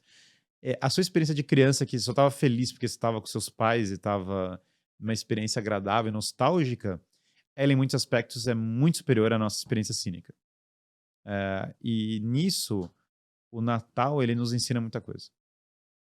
Bom, eu falei um monte de coisas, né? Mas Não, tem perguntas aqui, você quer fazer alguma? Pode fazer. Mas a pergunta que eu ia fazer aqui é sobre a natureza divina de Cristo. Né? Você abordou vários pontos aqui do que a gente quer entregar no podcast, mas esse é um negócio que vai e volta na minha cabeça. Eu não tenho religião, Guilherme, você sabe disso, mas em muita coisa eu concordo com os católicos. Sim. Mas antes de começar a estudar mais e também ter mais convívio com amigos católicos, né? Eu não tinha me atentado por uma coisa. Na minha cabeça, vou fazer a pergunta para a Malu primeiro, antes de falar. Jesus Cristo. Eu me considero católica. Jesus Cristo. Tá, vamos ver, vamos ver. Jesus Cristo, ele é Deus ou ele, porque foi criado por Deus, ele tá um pouco abaixo, embora ele esteja acima de todos os homens? Ele seria a criação mais perfeita, mas entraria abaixo de Deus. Qual é a sua visão? Você quer que eu responda o que... Sim. O que você acha? Porque você falou, me considero católica, mas você nunca parou pra estudar o que o católico pensa sobre isso. Não, e eu acho que também, apesar do Guilherme estar aqui, ser a materialização do estudo do catolicismo, porque ele estudou muito sobre Deus isso para poder... céu, né? Não, peraí, deixa eu fazer o meu raciocínio. O Guilherme, quando ele se converteu, ele já contou essa história pra gente, ele estudou sobre o catolicismo, sobre toda a história. E eu acho que nem sempre você precisa estudar. Eu acho que é quase uma relação de um Guilherme, sentimento. Certamente não. Não, certamente não. Mas é um sentimento, assim. Não, sim. Você vai estar no jornal de aprendizado, você não tem que saber Exato. tudo. Você vai aprendendo e você vai... Mas não fugiu da pergunta. E aí? Vai. Jesus, Ele é Deus. Deus ou ele está abaixo porque ele foi criado, embora esteja acima de todos os homens? A segunda opção. A segunda opção? A segunda. Então, ele foi criado, ele Ele tá... foi criado. Aham. Pois é, essa é uma discussão antiguíssima, muito antiga, porque é um E não cara vou que ser era eu um que vou diácono. responder, vamos deixar bem claro. Não, é Em geral. Alexandria, É. ele criou essa heresia, que era a heresia ariana, era o Ário de Alexandria. Ele falava, olha, durante anos ele ensinou essa doutrina, e você teve uma discussão muito grande na história do catolicismo, da Igreja Católica, por conta disso, sendo que... E aí ele tá me colocando na discussão, você entendeu? Não, é porque eu quero ver a opinião do Guilherme sobre... Eu já sei, na verdade, no que ele acredita, porque você tem uma corrente que ganhou na Igreja Católica, que fala que não. Jesus é Deus, são os unitaristas, é tudo a mesma coisa, Pai, Filho e Espírito Santo. Já nessa corrente trinitarista, ele seria acima dos homens todos, mas estaria abaixo de Deus. O que em algumas religiões você vê, por exemplo, os islâmicos têm Maomé como profeta, mas Maomé não é divino. É. Ele morreu, Uhum. entendeu? É, Então eu queria ver a visão do Guilherme. sobre claro. isso. E na verdade o bispo Ário, né? Então, a Malu tá usando o chapéu do Papai Noel, né? E o Sim. Papai Noel é o de São Nicolau. E o São Nicolau, ele, num ato muito heróico na minha leitura, ele fez a única coisa que podia ser feita com o bispo Ário, que foi um soco na cara dele, né? E ele quebrou o nariz dele. Então o Papai Noel socou ele na cara. Fala assim, aí fala, pô, meu Deus do céu, tá vendo que horror, é a violência. Eu adoro as pessoas que entram, né? É a violência, é a falta de argumento. Na verdade, o bispo Ário, entender ele como um Che Guevara da época dele, talvez seja um pouco exagerado, mas tá mais ou menos ali dentro. Ele era um revolucionário? Ah, total, tá 100%. Tipo, ser ariano tipo, Deus é um cara muito descolado, amo Jesus, mas odeio religião, é a mesma vibe, mesma energia. Menos ensinamentos, menos dogmas, tudo é mais livre, tudo é mais solto. E daí, pra você chegar a isso, as pessoas estarem fumando maconha é uma questão só de 1.600 anos, entendeu? Mas no timeline chega lá, né? Tem vários, claro, filósofos antigos que falam que, obviamente, se Deus é só um cara muito descolado e se Jesus Cristo é só um cara muito descolado e não é Deus, né? Daí, por que a gente tá acreditando em tudo isso, sabe? Aí você começa a achar, mas não foi isso que Jesus Cristo falou, né? Jesus Cristo disse que ele era Deus, e aí vem a grande questão. Ele é gerado, então o credo explica muito bem, e aí muito mais, ele, não só o bispo Nicolau era um homem muito mais alto nível, aliás ele é preso depois de socar o Ário, e milagrosamente as vestes dele voltam e Constantino fala, caramba, os caras não estão para brincadeira, sabe? Porque ele chega na cela do São Nicolau e tá lá as Ele vestes socou o Ário dele. no Concílio de Nicéia? Ele socou o Ário no Concílio de Nicéia, e Constantino tava lá e mandou prender ele. E aí botou ele na cadeia, e ele tava lá sem roupas, e aí quando ele voltou, ele tava com as roupas dele brilhando. E daí o Constantino olhou e falou, meu Deus, não sei o que tá acontecendo aqui, mas solta esse cara e deixa ele voltar. E muito mais sensato do que o Ário, quando você lê, sem dúvida, é o próprio São Nicolau, é o próprio Santo Atanásio. E depois os padres da Capadócia, que é o Concílio de Constantinopla, né? Que aí vai vir São Gregório de Nícia, São Gregório de Nazianzus e São Basílio. Figuras muito mais sensatas, muito mais articuladas, muito mais sãs do que o Ário. Porque essa visão do Ário, obviamente, está contradizendo o que o Cristo falou. E daí é muito estranho você querer ter o cristianismo sem seguir as palavras do Cristo, né? O Cristo é tão claro o jeito que ele fala, porque ele diz que quem não comer do meu corpo não terá vida eterna. Essa leitura, né? Então, vamos lá. Quando você fala da Santíssima Trindade, Jesus Cristo não é criado. Ele, na verdade, Jesus Cristo é Deus. Ele é Deus feito homem. Então, nós podemos falar que ele é gerado, mas não que ele é criado. São coisas diferentes. Porque criatura, eu sou uma criatura, eu fui criado. Mas quando você é feito homem, né, você não está criando alguém. Deus se faz homem. E, na verdade, são 3 da Santíssima Trindade, porque nós temos ainda Deus e Espírito Santo. Então, sim, Jesus Cristo procede do Pai, mas não criado. Isso é exatamente o ponto do concílio que vai ser colocado, que é o que está no credo, né? Gerado, não criado, que procede do Pai. Então, quando você, na verdade, tem a encarnação do Verbo, você não está criando um ser novo, você não está fazendo nada, né? A melhor analogia é essa que eu já falei, é que Deus se fez homem. E veja, que o autor de uma história se colocou como personagem. Isso é muito mais fácil de... Mas por que então que a gente fala que ele era o filho de Deus? Sim, Sabe? porque... Eu vou sacrificar o meu filho pela humanidade? Porque se fez homem, né? E aqui você tem, de fato, Deus na Terra. Veja que, porque o verbo vai se encarnar. É um dos atos mais bonitos do cristianismo, né? Que Deus tenha vindo redimir a humanidade. É até chocante, né? Tem uma das teses antigas que o demônio teria raiva de Deus, porque Deus teria se feito homem, né? E fala, isso eu não aceito, né? Eu aceito cultuar Deus eterno, mas eu não aceito que Deus faça homem. Isso para mim é revoltante. Mas essa é justamente porque a nossa redenção, a nossa redenção como homens, né? Ela passa pelo gênero humano. O gênero humano se perdeu. Então Deus, ao assumir, e aí tem duas naturezas, ele tem uma natureza divina e uma natureza humana. Poxa, mas é estranho ser com duas naturezas. Mas, meu Deus do céu, né? A gente está falando de Deus eterno. O reino da impossibilidade, ele realmente não se dá da mesma maneira para Deus, né? Se você, obviamente, aceita a existência de um Deus eterno, entender que ele se faça homem é bastante factível. Uma coisa se segue da outra. Claro que essa pessoa não acredita que Deus existe, ela vai achar estranho que Deus se faça homem. Mas se ela percebe que Deus existe, daí e Deus tem, de fato, o poder que ele tem, Deus fazer homem se torna algo muito mais factível, né? Aristóteles nunca foi confrontado com o cristianismo, mas tem uma parte dos livros dele que ele fala, e se Deus se fizesse homem, né? E ele aventa essa possibilidade. Assim como Platão tinha aventado, é um exercício que os antigos faziam naturalmente, porque não há um impeditivo que Deus faça homem do ponto de vista lógico. É bastante, na verdade, Se ele tem todo o poder. se ele tem um poder total, naturalmente ele poderia se fazer homem. E não há também impeditivo, e não contraria a lógica, Deus do céu, para mim, só corrobora a lógica que ele seja ao mesmo tempo Deus e ao mesmo tempo homem. Por quê? Porque ele assume duas naturezas. Ah, mas eu não consigo assumir duas naturezas. Que bom, você não é Deus, né? Então isso prova que você não é Deus. Mas é muito natural que Deus possa assumir duas naturezas. Aliás, o monofisitismo, né? Aqui entraria em vários temas das heresias antigas, né? Mas tinha para você ter noção, essa história de implicação das heresias antigas nas ideologias atuais, tinha um intelectual espanhol que ele costumava falar que o marxismo é monofisitismo. Que a partir do momento que os homens começaram a achar que Jesus Cristo tinha uma natureza só, daí surgiu o marxismo. E ele tinha toda uma árvore genealógica mostrando que o marxismo vinha do monofisitismo. É uma longa história, não vou entrar nessa árvore genealógica, né? Era igual... ela lembra, para mim, claro, uma árvore que tem no livro do Eric van Kunnefleden, não é para entrar na polêmica católicos protestantes, que acho que foge muito aqui, mas o Kunnefleden tinha um gráfico, tipo, mostrava, tinha o Lutero e chegava no Karl Marx, né? E daí, claro, ele tenta provar essa tese no livro dele, né? Tipo, tem eu vi um meme, uma versão maravilhosa disso, que tinha...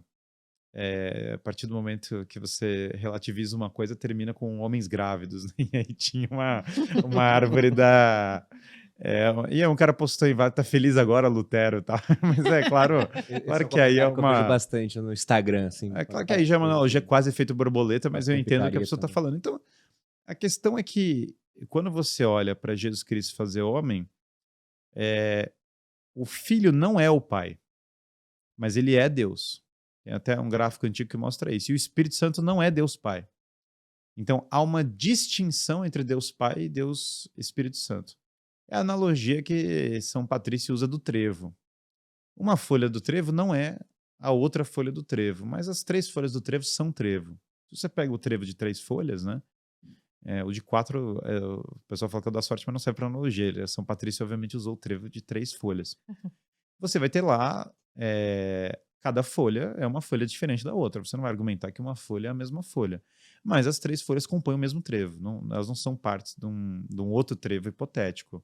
Então, o Filho é Deus, e o Espírito Santo é Deus, e Deus Pai é Deus. Mas o Filho não é o Pai. E o Espírito Santo não é a Pai. Embora procedam do Pai. Então, na verdade, você tem exatamente a pessoa que assume a natureza, mas que ela não está criando alguém novo nesse processo. Maria é uma criatura. E, de fato, nesse sentido, uma criatura é mãe de Deus. E aí isso gera revolta em tantas pessoas, né, que ficam, meu Deus do céu, Maria é mãe de Deus, que horror, que horror. Mas sim, mas é porque ela não é a mãe de Deus Pai, não tem como alguém ser a mãe de Deus Pai, não faz sentido. Deus Pai não é um homem barbudo no céu em algum lugar. Deus Pai é o princípio de todo o cosmos, né? Nesse sentido, o cristianismo ele vai planificar, mas ele não vai contradizer insights que, sei lá, Aristóteles ou Platão ou tantos outros filósofos tiveram sobre Deus. Sim. Como imaterial e eterno. Outro meme maravilhoso é Deus é um homem barbudo no céu, e aí tinha um cara de Altíssimo que aí sim, mas só na segunda pessoa da Santíssima Trindade. O que ele quer dizer com isso? Jesus Cristo. Então a encarnação do Verbo, ela é parte da redenção do homem. Ela é sim, Jesus Cristo é sim Deus, ele é 100% Deus, ele não é criatura, ele não é inferior a Deus. A gente poderia falar, Guilherme, que ele é uma espécie de avatar? Eu não sei qual é a ideia de avatar. Seria que Deus está Vou te como dar um um avatar de exemplo. um personagem. Eu vou te dar um exemplo até usando o que você falou, né? Do autor se fazer personagem. Sim, sim. Porque quando a gente olha a tecnologia hoje, né? Isso aqui é idêntico à magia pra mim. Se eu não soubesse nada, se eu fosse, por exemplo, um habitante de uma tribo isolada que nunca viu tecnologia, e chega, caramba, a luz acende, o celular manda mensagem pro outro, né? E se a gente pensa na criação do universo pela ótica de um programador, por exemplo. Esse programador, ele senta para criar o universo dele online, e ele tem mais poder para fazer isso do que qualquer outra pessoa naquele universo. Nenhum rei, nenhum ministro do STF vai ter tanto poder quanto aquele programador sobre aquela realidade. Ele cria as leis da física lá dentro. Sim. E ele é um ser que para aquele universo que ele criou, ele é amaterial, atemporal. Que vai dar início ao tempo e espaço lá dentro. Isso. Ele seria Deus lá dentro. E ele se apaixonou tanto pela criação dele que ele fala, cara, gostei muito disso aqui, mas a coisa tá desandando. Eu quero me fazer presente lá dentro. Ele cria um personagem que é ele, dentro daquela realidade. E aí esse personagem tem o login do código mestre, né? Ele tem o login do administrador. E nesse sentido, as regras não se aplicam para ele da mesma maneira. Não se aplicam. Mas de outro lado, e aí ele tem uma segunda natureza, porque a partir do momento, embora ele tenha o código mestre, né? Ele tem o login de ADM, então de fato ele consegue fazer qualquer coisa, mas ele está obedecendo às regras, e aí é a segunda natureza enquanto personagem. Sim. Então ele está dentro do programa e ele está encostando nas coisas, e 2 mais 2 são 4. E ele está envelhecendo. E ele está envelhecendo, e ele está andando e crescendo e fazendo todas as coisas. No meu sentido de avatar seria isso. Sim, então. sim, é uma analogia. É claro que essa analogia não é perfeita, vai ter os puristas falando, estão cometendo a heresia tal. Mas isso é ridículo, porque nós estamos usando metáforas para explicar uma realidade que, obviamente, as pessoas não são... elas são maduras para, obviamente, entender a metáfora como uma metáfora, né? Mas sempre na internet vai ter alguém, não importa o quão bem construído seja a metáfora, que vai pegar a metáfora que você usou e falar, ele está querendo falar de maneira literal, ele diz que Deus, podcast Sócios diz que Deus é um programa de computador. Fala, não foi isso que foi falado. Mas sim, mas perfeita, essa analogia acho que ajuda a explicar bastante isso. E se você criasse um mundo digital, você não ia querer se colocar como personagem naturalmente? Não é um impulso muito natural, assim, você querer estar lá. E você não ia se colocar com login de administrador, sabe? Com todos os poderes e tal, mas mesmo assim andar e tocar as coisas e ver como elas são. Isso é lindo, na verdade. Não tem nenhuma... E é engraçado quando as pessoas falam, não, isso é contradição lógica, porque não pode ser ao mesmo tempo. Não tem contradição lógica nenhuma nisso. Eu não consigo... por mais que eu use a minha cabeça, assim, o meu intelecto não consegue conceber nenhuma contradição lógica, não tem... Pode ter uma contradição aparente, né? Se você olhar de um plano superficial. É que a gente tem que entender uma coisa, né? Contradição em lógica, normalmente você fala em contradição quando você tem a negativa universal versus a afirmativa particular, ou a afirmativa universal contra a negativa particular. Isso tecnicamente é o que é contradição, né? Então, sei lá, todo pássaro é azul, algum pássaro não é azul. Todos os homens são mortais e eu sou imortal. Isso é contradição. Contradição você precisa ter um conjunto completo. A palavra correta não é contradição quando você opera em planos da realidade superiores. Não tem contradição em planos superiores. Se eu estou muito preocupado com as lógicas do programa, usando a nossa analogia, se o programador chega e muda a regra provisoriamente ou cria uma exceção, não há contradição lógica nisso, não tem, porque eu estou introduzindo um princípio superior. Então, para haver contradição, eu teria que operar no mesmo plano, né? É igual quando você vai numa... É um sinal de confusão, na verdade, né, intelectual. Quando eu uso a analogia de que a soma dos ângulos do triângulo é sempre 180 e alguém, um espertinho, fala, não nas geometrias não euclidianas. Fala, sim, mas não, obviamente o que eu estou querendo dizer com a primeira frase é no plano reto. Se você se você curvar o plano, que é o que acontece nas geometrias não euclidianas, obviamente mudam as proporções, mas aconteceu isso porque você mudou o plano. Então, é um sinal de baixa inteligência, não de alta inteligência, né? Você não contar as variáveis de princípios alheios ao plano que você está falando, né? Se você, então, na verdade, quando você introduz o princípio superior, não tem contradição alguma. Olhando do ponto de vista de Deus, que ele se faça homem. E não há contradição alguma que Jesus Cristo seja Deus e Deus Pai seja Deus e eles não sejam o mesmo. Claro que há um elemento de fé, não é algo que vai ser demonstrado pela razão. Se eu acredito piamente que nós podemos demonstrar que Deus existe pela razão, e acho que isso é mais do que demonstrável, eu não tenho como demonstrar que Deus fez homem pela razão. Não há como demonstrar. Mas aí entra o ponto da Malu, e aqui é um ponto bem relevante, que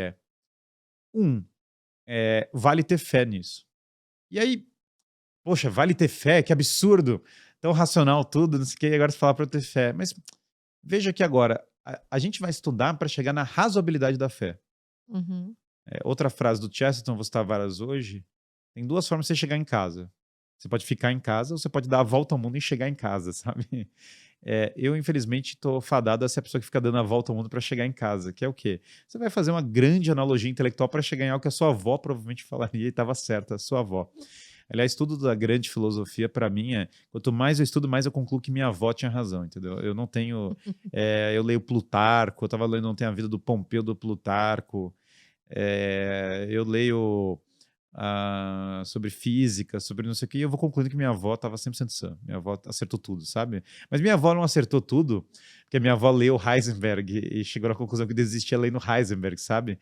Minha avó acertou tudo porque ela tinha bom senso. E o bom senso dela conduziu ela para a realidade. Então, a primeira coisa é, Jesus Cristo fez homem. Aí a gente volta para a coisa do C.S. Lewis. É razoável isso? Porque se não é demonstrável, a próxima pergunta é se é razoável. E aí no Crônica de Nárnia, a Lúcia chega e fala, tem um leão atrás do guarda-roupa. Ela não chega a falar do leão ainda, porque o leão apareceu, mas tem um mundo atrás do guarda-roupa. Caramba, tem um mundo atrás do guarda-roupa, é uma loucura, né? Imagina se eu falar para você que atrás do seu guarda-roupa tem um planeta. É forte isso, certo? Mas também é forte que existam outros planetas e lulas gigantes e muitas coisas que a gente acredita piamente são muito fortes também, sabe? E que, sei lá, que existe a ilha do Epstein, entendeu? Tem boas ou más. Tem muitas coisas no mundo que são, embora num primeiro momento improváveis, são absolutamente reais. E aí o Edmundo chega e fala, não tem nada. O Edmundo tá mentindo. E a Luz tá falando a verdade. E aí chega o professor é o velhão lá da filosofia, lá da casa, e as crianças chegam lá, mas professor, tem ou não tem um mundo fora do guarda-roupa? Aí o professor, ele vai operar no campo da razoabilidade, se é razoável. E aí vem o ponto se é razoável. Se é crível, se é razoável, se faz sentido. A primeira questão é, a Lúcia habitualmente mente? Aí os meninos falam, professor, a Lúcia nunca mente. Se tem uma pessoa que não mente é a Lúcia, sabe? Que, aliás, eu falarei sobre várias coisas, né? A grande mídia habitualmente mente, Deus do céu, a gente não consegue falar a mesma coisa em relação à Lúcia, talvez até o oposto. Aí a outra pergunta dele é, o Edmundo habitualmente mente? Meu Deus, o Edmundo é o cara que mais mente, sabe? E aí vem a próxima pergunta, bom, a Lúcia tá louca, né? Porque a Lúcia pode estar louca, ela pode estar delirante. É a segunda analogia, caramba, a Lúcia enlouqueceu. A gente tem Henrique Cristo, sei lá, o Charles Manson deve ter falado que era Deus em algum momento, sabe? O Jim Jones, loucaço, falou que era Deus. Aliás, o Jim Jones era louco e habitualmente mentia, né? No entanto, quando você olha e fala, a Lúcia não tá louca. Na verdade, a Lúcia não tá parecendo nem um pouco louca. Tudo que ela tá falando tá parecendo muito mais sensato do que tudo. Então, o professor falou, olha, se ela não tá mentindo e se ela não tá louca, por mais improvável que possa parecer no primeiro momento, chocante, né? Talvez a palavra seja mais extraordinária do que improvável, né? Por mais extraordinário que seja, olha, talvez tenha um mundo atrás do guarda-roupa mesmo, entendeu? E as crianças vão depois descobrir que tem um mundo atrás do guarda-roupa. É uma analogia, claro, essa mesma história. Deus se fazer homem num primeiro momento parece extremamente extraordinário. E é extraordinário, né? Aliás, por definição, é o extraordinário, né? Aliás, o que vai ser mais extraordinário do que Deus se fazer homem? Assim como o milagre de Fátima, que tem milhares de testemunhas, é extraordinário. O sol dançar no horário previsto por 3 menininhos pastores analfabetos, meu Deus, isso é extremamente extraordinário, mas não obstante ser extraordinário, os 3 meninos falaram da Segunda Guerra Mundial, do comunismo e da destruição da Europa. Meu Deus do céu, né? Os melhores cientistas políticos da época não conseguiram fazer uma previsão tão boa quanto 3 pastorzinhos ignorantes, e os melhores astrônomos do mundo não fizeram uma previsão tão boa quanto que o Sol ia dançar lá. E aí quando você olha e fala, caramba, as pessoas acreditam no Dr. Fauci, Deus do céu, né? As pessoas acreditam nas mesmas pessoas que falaram que a ilha do Epstein não tem, né? As pessoas acreditam, Deus do céu, né? Tem gente que pode acreditar que o Epstein se matou na cadeia, né? Que é, claro, uma coisa extremamente Quando a improvável. câmera Daí, falhou. que falhou a luz logo na hora. Então, as pessoas acreditam em tanta mentira, em tanta coisa falsa e etc. E elas tomam isso como verdade de uma maneira total. Só que agora você começa a olhar para a história do cristianismo. E aí você lê a vida dos santos, aí você vê a vida dos apóstolos, aí você vê os ensinamentos, você vê não sei o que e fala, bom, essa turma não parece estar mentindo, entendeu? Não soa mentirosa. Deus do céu, todo mundo soa mentirosa, menos essa turma, entendeu? Eu acho que essa é a única turma que não soa mentirosa. De todas as coisas que eu vi na vida, é a turma que menos soa mentirosa. E depois, qual é a civilização que é produzida? O famoso pelos frutos os conhecerei. Caraca, a civilização produzida é a melhor que tem. Em termos de valores, de coerência, de amor ao ser humano, de respeito, dignidade humana, de coerência interna mesmo, né? Sei lá, o Mahomet é meio que uma esposa de 9 anos, os caras meio que foram para uma guerra muito louca. Tipo, assim, eu cheguei no Marrocos, o cara começou a gritar com a mulher porque ela tava falando comigo, tipo... A coerência não é a mesma, entendeu? Não é a mesma coerência. O cristianismo é incoerente porque as cruzadas, mas aí quando você vai ver no cristianismo no detalhe, porque, obviamente, maus cristãos existem, pessoas más existem, tiveram papas que eram ruins e tiveram papas que são santos. Só que quando você olha os santos, o nível de coerência deles é muito grande. A famosa história do historiador que foi ler a história dos papas, e daí ele chegou e falou, chegou pro Papa Leão XIII e falou, não, ele era luterano, né? E aí começou a ler a história dos papas e falou, pode me escrever que eu sou católico e tal. Porque se a igreja sobreviveu aos papas é porque esse negócio é de Deus mesmo, né? E aí, claro, ele citou os papas, ele ficou chocadíssimo com os papas santos. Porque ele abriu os arquivos secretos do Vaticano para encontrar as contradições e ele começou a encontrar, sei lá, São Leão Magno e os papas santos e as pessoas, ele falou, meu Deus do céu. São Leão Magno que deteve o Átila? Deteve o Átila. E daí ele começa a ler tudo isso e fala, meu Deus do céu, faz muito mais sentido. Você sabe que todos os homens cínicos, né, que abandonaram a primeira cruzada, sobrou só Godofredo de Bulhões, e Godofredo entrou descalço, porque ele falou, eu não vou entrar em Jerusalém se não for como peregrinação. E ele foi atravessando o deserto descalço, e aí quando ele chega, ele recusa a coroa de ouro. Ele fala, não vou usar uma coroa de ouro onde Cristo usou uma coroa de espinhos. Quando você lê a história do padre Mendel, que o monge, né, que foi perseguido e fez a genética moderna no jardinzinho da casa dele, ou quando você vê a história de São Francisco de Assis, Nossa Senhora, as pessoas que ele foi ajudar e tudo, e aí você começa a ler todas as histórias e fala, meu Deus do céu, não tem vida mais digna e coerente e sensata do que a vida dos santos. Então, agora a razoabilidade já cresce, porque fala, bom, quando eu vivo esses ensinamentos, eles funcionam. Veja, o tal do comunismo, toda vez que você aplica, ele dá errado. Se você aplicar 1 milhão de vezes o comunismo, ele dá errado. Ah, não, é porque na teoria ele funciona. Não, é que o que funciona na teoria funciona na prática, sabe? Eles aplicam o comunismo em Cuba, daí não funciona, daí aplica na Venezuela, não funciona, daí aplica na Coreia do Norte, não funciona, daí aplica na Europa, não funciona, daí aplica na África, não funciona, daí aplica... É um padrão universal, todo lugar que você aplica não funciona. Só que o cristianismo, quando você aplica ele de verdade, não da maneira fake, mas você aplica ele de verdade, funciona. A vida do cara melhora, a família dele melhora, os elementos melhoram. Então, ele simplesmente funciona. Pior, os intelectuais são entre o maior tesouro que a humanidade já produziu. E a civilização foi a civilização mais coerente que já produziu. Sei lá, sacrifícios humanos pararam na Índia por causa do cristianismo. A escravidão acabou no mundo por causa do cristianismo. A escravidão, sim, tiveram cristãos que praticaram a escravidão, mas ela não começou com o cristianismo e ela acabou por causa dele.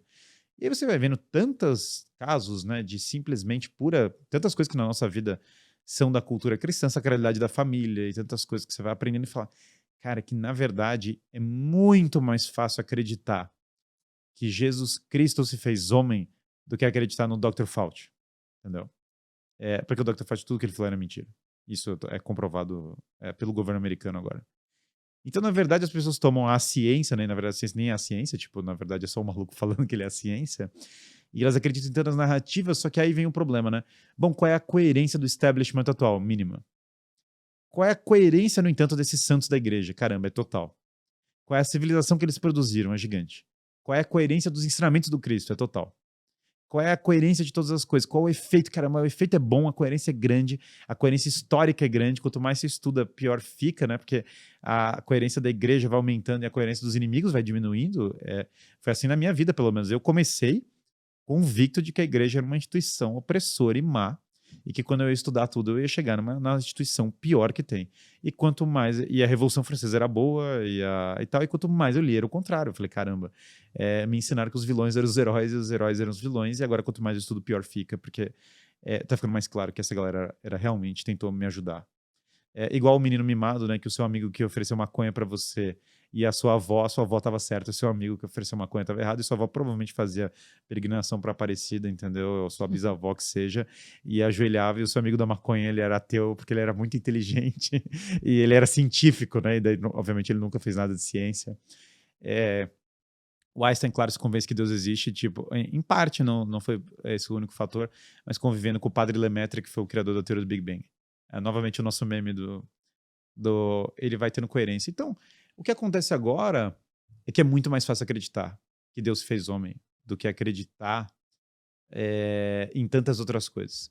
Então, é preciso ter mais fé para falar que, não, Fátima é mentira, São Francisco é mentira, São Tomás é mentira, o Padre Lemaitre é mentiroso, o Mendel é mentiroso, a abolição da escravidão é mentira, a abolição do que é mentira. Você precisa ter mais fé para acreditar nisso, e daí acreditar, obviamente, nas mentiras do establishment atual, do que para o contrário. Então, como eu sou uma pessoa que tem pouca fé, eu acredito que Deus fez homem. Eu acho que é o mínimo. Pensa na lei da conservação, sabe? Tá mais razoável acreditar nisso. E aí, claro, aí na minha cabeça, eu vou falar agora como uma pessoa. Tem esse livro do Lee Strobel, né? Que ele chama O Caso para o Cristo. Que ele fala, por exemplo, da chance estatística de alguém cumprir todas as profecias do Antigo Testamento. E aí tem, tipo, eu não lembro quantos são agora, mas são tipo, milhares e milhares de casas depois da vírgula. É surreal. Jesus Cristo simplesmente atendeu o absurdo. De todas as coisas é essa. E o Lee Strobel era um homem cético, né? Que começou a estudar a razoabilidade histórica do cristianismo e tudo mais, e ele chegou e falou, meu Deus do céu, na verdade é o contrário. Quanto mais eu estudo, mais claro tá a razoabilidade histórica. Então, Qual é o nome desse livro? É O Caso para o Cristo. The Case for Christ. The Case for Christ. Eu li no original. E esse The Case for Christ é bem interessante, é um baita livro. Mas é isso. E tem um documentário que ele fez em cima, um documentário mais simples, o livro é bem interessante. Mas é basicamente um homem que olhou e falou, olha, eu não acredito em Jesus Cristo, mas deixa eu averiguar até o final. E eu tive exatamente eu fui atrás desse livro, que eu tive exatamente nessa posição. Por quê? Eu concluí que Deus existia. E aí depois eu fui atrás de entender se Cristo era o Messias. Eu fui em ordem, tá? Primeiro Deus existe, depois Cristo é o Messias, depois eu cheguei na Igreja Católica. Foi quase... A minha sequência foi... E eu comecei do tipo, a igreja é uma instituição opressora e má, e tudo é ruim e tal. Só que aí olha agora a situação que a gente tá. Bom, o que a instituição opressora e mal tá falando? Para você cuidar da sua família, para você amar as pessoas no Natal e para você encontrar os seus parentes. E o que o mundo secular fala? Sei lá... tenha relações sexuais com um cachorro, entendeu? Eu não sei mais qual é a conclusão, sabe? Então, o problema é que quando você deixa de acreditar em Deus, você acredita em qualquer coisa. Não é que você... Foi o Chesterton que disse isso também, não foi? Eu tô serialmente citando ele. Não, quem cita fonte é água mineral, pô. Mas quando você falou de Baal, né, sacrifício de criança, sabe o que veio à minha cabeça? Em Hollywood, não sei se você já viu, mas a quantidade de atores e atrizes que têm filhos pequenos que eles alegam que são transexuais é bizarra de grande em termos estatísticos, né? E pessoal, nada contra você adulto que é trans. Nossa, eu quero mudar. Ok, você é adulto, você pode tomar decisão. Agora, a Megan Fox, se eu não me engano, ela tem 3 filhos e alega que os 3 são trans. Você falou de chance estatística de cumprir as profecias do Antigo Testamento. Qual é a chance estatística de 3 filhos da mesma mãe serem trans? Bom, e Hollywood foi construída como uma Babilônia gigante, né? Literalmente, não é uma metáfora. Podem procurar Hollywood Babilônia Antiga, que era o set do Griffith, né? Do filme Intolerância, do Griffith.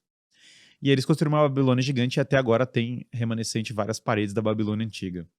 Deus do céu, que horror. Hollywood também é muito famosa por escândalos esotéricos, sexuais. Nossa senhora, a coisa vai embora. É super uma cultura ruim. E quando você cava, pior fica. Então o Baal super em alta em Hollywood e tal. E aí quando você olha essas coisas, né? Você fala, caramba, né? E aí vem meu amigo e fala, cara, o demônio existe, né? Aliás, A ex-namorada dele era meio satânica e tal, enfim. E aí eu olho, não foi pra um caminho bom, né? Não foi pra um caminho bom. A esposa dele morreu, ele achou essa ex-namorada satânica, nossa, foi mal, né? Mas olha, mas esse é o ponto, né? Quer dizer, quanto mais essa cultura secular vai chegando nas suas consequências, ela vai ficando satânica mesmo. É bem estranho isso. É tipo a abertura das Olimpíadas de Paris. Não é que não tem ateu. A minha tese é que não tem ateu. Ela fala, não, como assim não tem ateu, Guilherme? Coreia do Norte é ateia. Coreia do Norte, na verdade, cultua o imperador. É um culto divino da figura do Kim Jong-un. Ah, não, mas a Revolução Francesa é ateia. O Robespierre literalmente se autoproclamou um deus. E botou o triângulo maçônico lá em cima. Não, mas a maçonaria secular tem o Baal na maçonaria. Não, mas a Hollywood é ateia. Mas Hollywood, na verdade, é cheio de coisa esotérica. E aí, quando você vai cavando, nunca é ateu e sempre vai caindo em religiões estranhíssimas, ou políticas, ou ocultistas. Uhum. E, na verdade, o que está acontecendo é muito mais uma batalha espiritual pelas almas das pessoas e da boa religião versus a má religião. E aí, o que eu te diria é, de todas as religiões que eu estudei na minha vida, disparado, o cristianismo tem a maior coerência. Aqui, novamente, uma discussão para quem já pressupõe que Deus existe. Daí a gente entra na discussão se Deus existe. Se a pessoa concluir que Deus existe... Se ela não concluir que Deus existe, ela vai achar tudo delírio, daí beleza, ela não vai conseguir acompanhar a próxima discussão. A próxima discussão, no entanto, beleza, Deus existe. Se Deus existe, o que é razoável a partir de agora? Qual é o mais razoável? Qual é a mais coerente das religiões?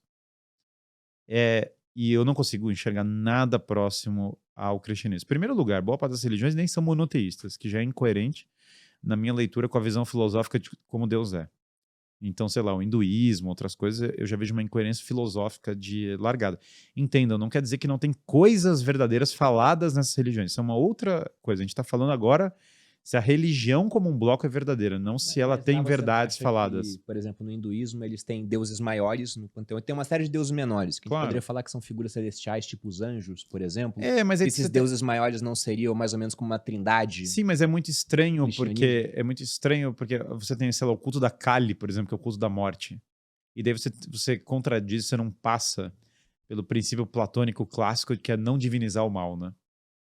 E isso o hinduísmo, em várias vertentes dele, não cumpre, né? E aí, entre sacrifícios humanos, aí entraria em várias coisas que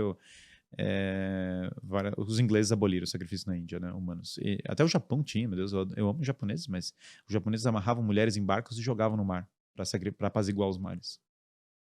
É que a gente vive num mundo tão pós-cristianismo que a gente já não sabe, a gente faz mais ideia. No Butão tem cultos de órgãos sexuais em todo lugar. É um país budista. A gente não consegue nem imaginar o mundo pagão mais, tá? Porque o nosso mundo foi tão adaptado pelo cristianismo que a gente já não sabe, a gente não consegue mais imaginar o que era o mundo paganizado. No Japão as pessoas vão chegar agora e vão, na verdade, comemorar o Natal. Apesar de elas não terem a fé cristã, elas vão lá comemorar e ninguém tá jogando mulheres em barcos e jogando eles no mar. E há um entendimento de que você tem que preservar a dignidade humana e tal. Tudo isso veio do cristianismo, né? Então, na verdade, o nosso mundo, ele bebeu do cristianismo, senão ele não seria nem como ele é. E aí, para mim, é muito mais fácil acreditar que Jesus Cristo se fez homem. Primeiro porque, quanto mais eu leio a Bíblia, quando você olha a literatura, qual o livro mais incrível da literatura? Olha, para mim, o mais incrível é a Divina Comédia. Tem outros tantos, eu falaria de Dostoiévski e tal. Shakespeare, meu Deus, né? Camões, nossa, se a gente for cavando, você vai achar esses autores. Bom, para esses autores que são os melhores da literatura, qual o melhor livro para eles? Bom, a Bíblia. Daí você fala, caraca, mas por que a Bíblia? E aí, quando eu vou ler a Bíblia, eu falo, meu Deus, tudo aqui é sensato. A gente pode se debater, a gente pode botar a cabeça na mesa, a gente pode discutir e tal. Quando você abre e lê as palavras do Evangelho, não tem uma palavra que não seja sensata. Isso é muito raro para qualquer coisa no planeta, sabe? É muito difícil. Se você não tem texto que você está lendo, as pessoas podem se confundir no Antigo Testamento, mas aí eu argumentaria muito tranquilamente que a maior parte das confusões que elas têm são erros de interpretação. Que quando você coloca a interpretação correta, elas raramente vão manter a mesma crítica, né? Porque elas estão lendo lá e falando, Deus matou todo mundo. Mas aí você está lendo errado, né? Por exemplo, do ponto de vista de Deus, Deus mata todos, né? Deus vai inclusive matar eu e você, né? Porque Deus vai tirar a vida de todas as pessoas vivas. Então Deus cometeu uma crueldade, ele matou as pessoas. Spoiler, né? Ele vai te matar também. A pessoa, não, como assim ele vai me matar? Ele vai matar todos. Para ele, todo mundo nasceu e morreu. Então, a questão O Antigo Testamento muitas vezes é mal lido. Mas o Novo pode ser mal lido perfeitamente, mas é até mais difícil de ler porque não demanda tanto contexto histórico. Eu acho que esse é a maior barreira, tá? Para mim, o maior problema do Antigo Testamento não é que é difícil de entender, é que o contexto histórico é tão remoto para as pessoas que elas entendem tudo Muito errado. antigo. Elas não sabem quem são os filisteus e quem são os cainitas e que são não sei o que, daí elas se perdem no contexto histórico e não entendem nada. O Novo Testamento, que é a mesma mensagem, tá? Não há contradição entre o Novo e o Antigo. O Antigo não foi alterado pelo Novo. O Novo, na verdade, tem uma continuidade perfeita que ele planifica o Antigo ao invés de destruir o que estava no Antigo. Mas quando você interpreta bem o Novo, então, o Antigo, ele na verdade casa com o Novo. Só que o Novo, ele demanda menos contexto histórico. Demanda algum. Você teria que saber, para entender melhor, quem são os fariseus, teria que saber um pouco melhor o contexto ali, quem são os romanos na história, mas é menos do que para ler, sei lá, até porque o período histórico é muito menor, né? Você tá falando da vida de uma pessoa versus séculos, né, de história. Sim. Dessa criação até chegar nisso. Né? E aí quando você abre o evangelho e lê, tudo soa coerente. Tudo soa coerente com a sua vida, com a vida prática, com os ensinamentos. Quando você lê a vida dos santos, tudo soa coerente. E aí você vai chegando na conclusão e fala, cara, será que não sou eu que estou resistindo à graça, sabe? A minha civilização veio daqui. Os valores que me construíram vieram daqui. Quando eu leio o texto é coerente. Quando eu vejo a vida dos santos, os santos são coerentes. Incoerente sou eu, sabe? Perto deles. E aí eu falo, será que o problema sou eu, entendeu? Eu passei por esse processo, falei, quer ser que o idiota não sou eu, porque eu tô aqui me achando mais inteligente do que toda a história do cristianismo, toda a história do Ocidente, toda a história do não sei o quê, mais inteligente do que o Dante Alighieri, mais inteligente do que o Shakespeare, mais inteligente do que o Dostoiévski, mais inteligente que do que esses grandes nomes e tal, e fala, cara, eu acho que o anão histórico sou eu, entendeu? Eu acho que eu que sou idiota. E aí tem um momento que você cruza, né? Eu falei para esse meu amigo, né? Falei, olha, quando é que você vai finalmente admitir que você virou católico, né? E ele, assim, muito... Porque a maioria das pessoas, você sabe que eu não acho que elas se convertem de maneira fulminante, o sentimento. Algumas pessoas têm isso, sabe? Eu, pelo menos, não fui assim. Eu não tive nenhum momento fulminante, não caiu trovão Você nenhum. foi aos poucos até ver. Não aconteceu nada, eu não fui arrebatado por nada, eu não tropecei e veio uma luz. Tem gente que acontece isso, eu acho super válido e tal. Mas eu não sou nenhuma pessoa muito dada ao misticismo. O que aconteceu comigo foi... Chegou uma hora estudando que eu falei, tá bom, eu tenho duas atitudes aqui existenciais. Eu posso olhar para o Natal com um desprezinho de quem se acha superior e falar, ai, trouxas, eles comemoram o Natal e eles estão falando para amar pai e mãe e louvar o nascimento e montar um presépio. Ou eu posso começar a olhar e falar, cara, será que eu não sou um idiota pretensioso que está desprezando a tradição na qual eu fui criado porque eu não dei a chance de olhar para ela com um olhar minimamente são? E aí chegou uma hora que na minha cabeça eu virei para o segundo modo. E aí, quando eu parei de estar tentando lutar contra, aí eu olhei o menino Jesus e eu falei, cara, sensato é ele, eu que sou idiota.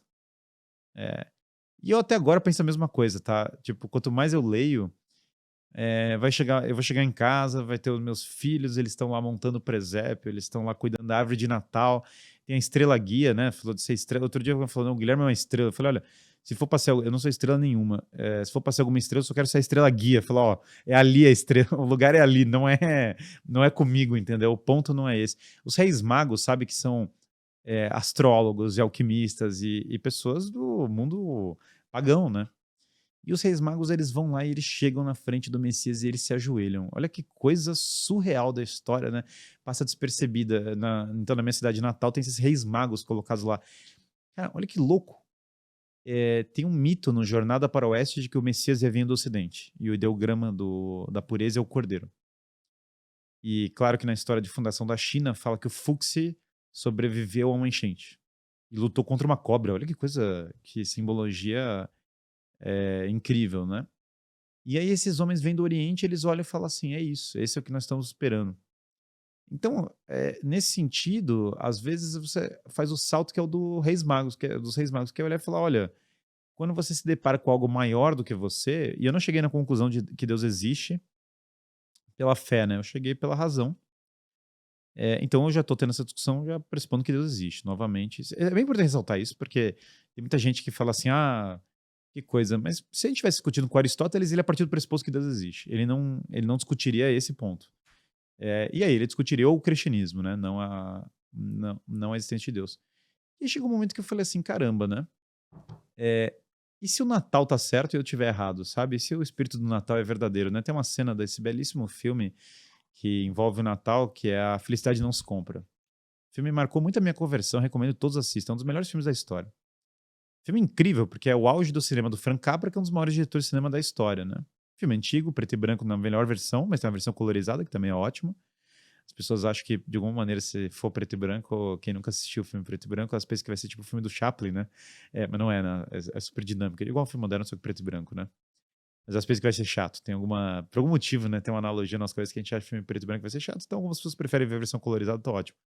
Mas o Felicidade Não Se Compra, o George Bailey tem a chance de ver o mundo se ele não tivesse nascido. Como seria o mundo se eu não tivesse nascido? Interessante. E aí ele olha e ele fala, caramba, o mundo era pior se eu não tivesse nascido. Porque ele teve todas as pessoas que ele amou, e que ele cuidou, e que ele ajudou, e a família dele e tal. E o mundo em volta dele é meio distópico. O George Bailey é um homem que queria viajar o mundo. O sonho dele era viajar o mundo. E ele nunca conseguiu viajar o mundo porque toda hora ele tinha que cuidar da família, da empresa dele, da cidade dele e tal. Ele nem conseguiu ir pra guerra, que era uma coisa que ele queria, e daí ele cuidou da cidade. E aí o George Bailey, a vida dele é muito rica. E aí vem o anjo, né? O anjo Clarence, que é um anjo cômico, né? Tipo um homem gordinho e tal. Mas o anjo Clarence mostra pra ele como seria o mundo, dá esse dom pra ele.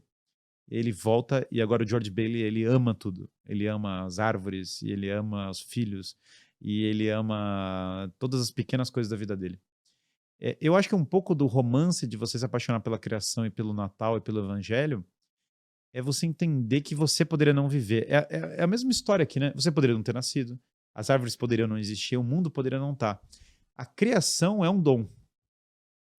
E até por isso que eu acho tão fácil entender que Jesus Cristo se fez homem, não é a criação, ele não é a criatura. Porque a criação é todo um dom, sabe? E esse dom tem que ter um autor, né?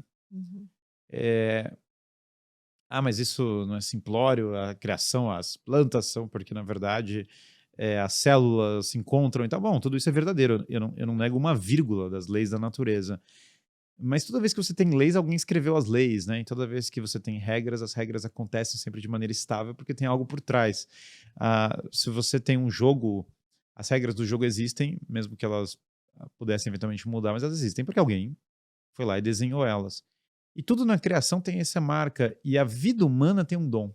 Então, eu posso olhar para a minha vida como se eu fosse um mero ser material. Ou eu posso olhar para mim mesmo como uma alma, que tem uma vocação e um destino. E esse é o ponto do Natal. Quando nasce o menino Jesus, a sua vida tem sentido. A sua vida não é só um vazio. No final do materialismo não tem nada. Não tem nada. Não tem destino, não tem redenção, não tem graça, não tem bem, não tem beleza, não tem nada. É um vazio, é um abismo. Mas no final do mundo que o Cristo está mostrando, e não é só wishful thinking, não. Eu estou falando que está mais de acordo com a realidade. Tem redenção, tem um propósito. Quer dizer, você nasceu para uma missão específica. Você tem um propósito e uma missão.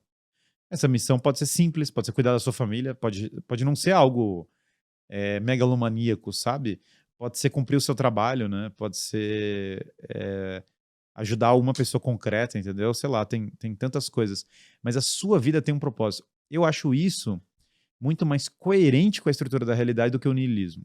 Eu acho que o relativismo, o materialismo, eles são visões de mundo de um vazio existencial muito forte. Eu concordo. Bom, a gente vai ter que encerrar. A É. Maria Tereza vai mamar daqui a pouco. Temos que ir para casa. Tinha mais coisa para abordar aqui. A gente nem falou da segunda vinda de Cristo, por exemplo. Mas fica para um outro. Mas o anticristo, podcast. o apocalipse ainda é outra energia, eu acho, né? Não é Diferente muito bom pra agora, do Natal, né? Eu acho que a mensagem. Eu tô tentando espero estar sendo feliz nela, mas acho que a mensagem do Natal tem que ser de unir as famílias e Com voltar ao presépio e voltar ao Cristo. Se a gente for pro linha do apocalipse, Fica pro e outro não sei o episódio. quê, a energia vai ser um pouco. É o fim dos tempos, então acho que é uma outra energia, né? Bom, mas Guilherme, só agradecer, cara, a presença. Obrigado por ter vindo até aqui novamente. É ótimo recebê-lo sempre. E para quem quer aprender mais com você, deixa as redes sociais, os canais de contatos, projetos. Guilherme Freire é meu YouTube, Guilherme FCL Freire é o meu Instagram. E Filosofia do Zero tem a plataforma online. É só botar filosofiadozero.com.br. E a minha mensagem de Natal, né, para as pessoas aproveitar o Natal, para abracem as famílias de vocês, voltem desfaçam as brigas da política, do WhatsApp, entendeu? Refaçam o negócio. Voltem ao presépio, voltem a montar o presépio, peguem um presépio na casa, leiam, na verdade, as passagens do Natal da Bíblia para as pessoas. As pessoas, mesmo, mas fulano nem é cristão na minha família. Bom, se eu não fosse cristão, eu adoraria ouvir, entendeu? Eu adoraria saber, sabe? Eu adoraria ouvir pela primeira vez, imagina, me colocando agora como eu já fui em algum momento, como alguém que não tinha fé, vai falar, caramba, agora eu tô entendendo o que eu tô fazendo aqui, pelo menos, né? Tem um propósito maior. E voltem a trazer esse significado sobrenatural do Natal. E, sem dúvida, acho que é uma ocasião, se tem alguma ocasião para voltar, né, a reaquecer os corações das pessoas, né, a voltar para algo que é sobrenatural, ao São Nicolau, do São Nicolau que o Papai Noel é o São Nicolau, né? E super existe o Papai Noel, então, né? Novamente no fim do espectro, né? Papai Noel existe sim e ele é o São Nicolau, né? Transcendemos aqui. Se nós usássemos 120% do cérebro, o Papai Noel existe. Então, até perguntaram isso uma vez, você vai falar para os seus filhos que o Papai Noel não existe? Eu falei, mas meu Deus, vou falar para eles que ele existe, entendeu? Só que ele é o São Nicolau e é bem da hora. E aí tem uns livros infantis agora, vários na verdade, olha como o mundo está melhorando, que o Papai Noel existe, né? Então, minha mensagem de Natal voltem ao presépio, voltem a unir as famílias de vocês e vamos voltar para coisas mais profundas. Muito bom. Obrigada pela presença, Guilherme. Não é que é isso, a alegria é minha. A gente deseja um Feliz Natal para vocês, que vocês tenham achado significado aqui, de alguma forma, ou então na família de vocês. E vocês encontram a gente aqui semanalmente no canal dos Sócios, sempre com um episódio para agregar de alguma forma a sua vida. Vocês me encontram no Instagram Bruno_Perini, no YouTube Você Mais Rico e aqui semanalmente nos Sócios. Para quem assistiu, nosso muito obrigado pela audiência. O convidado, obrigado pela presença. Espero que volte mais vezes. E é isso, pessoal. Grande abraço e até a próxima. Beijos.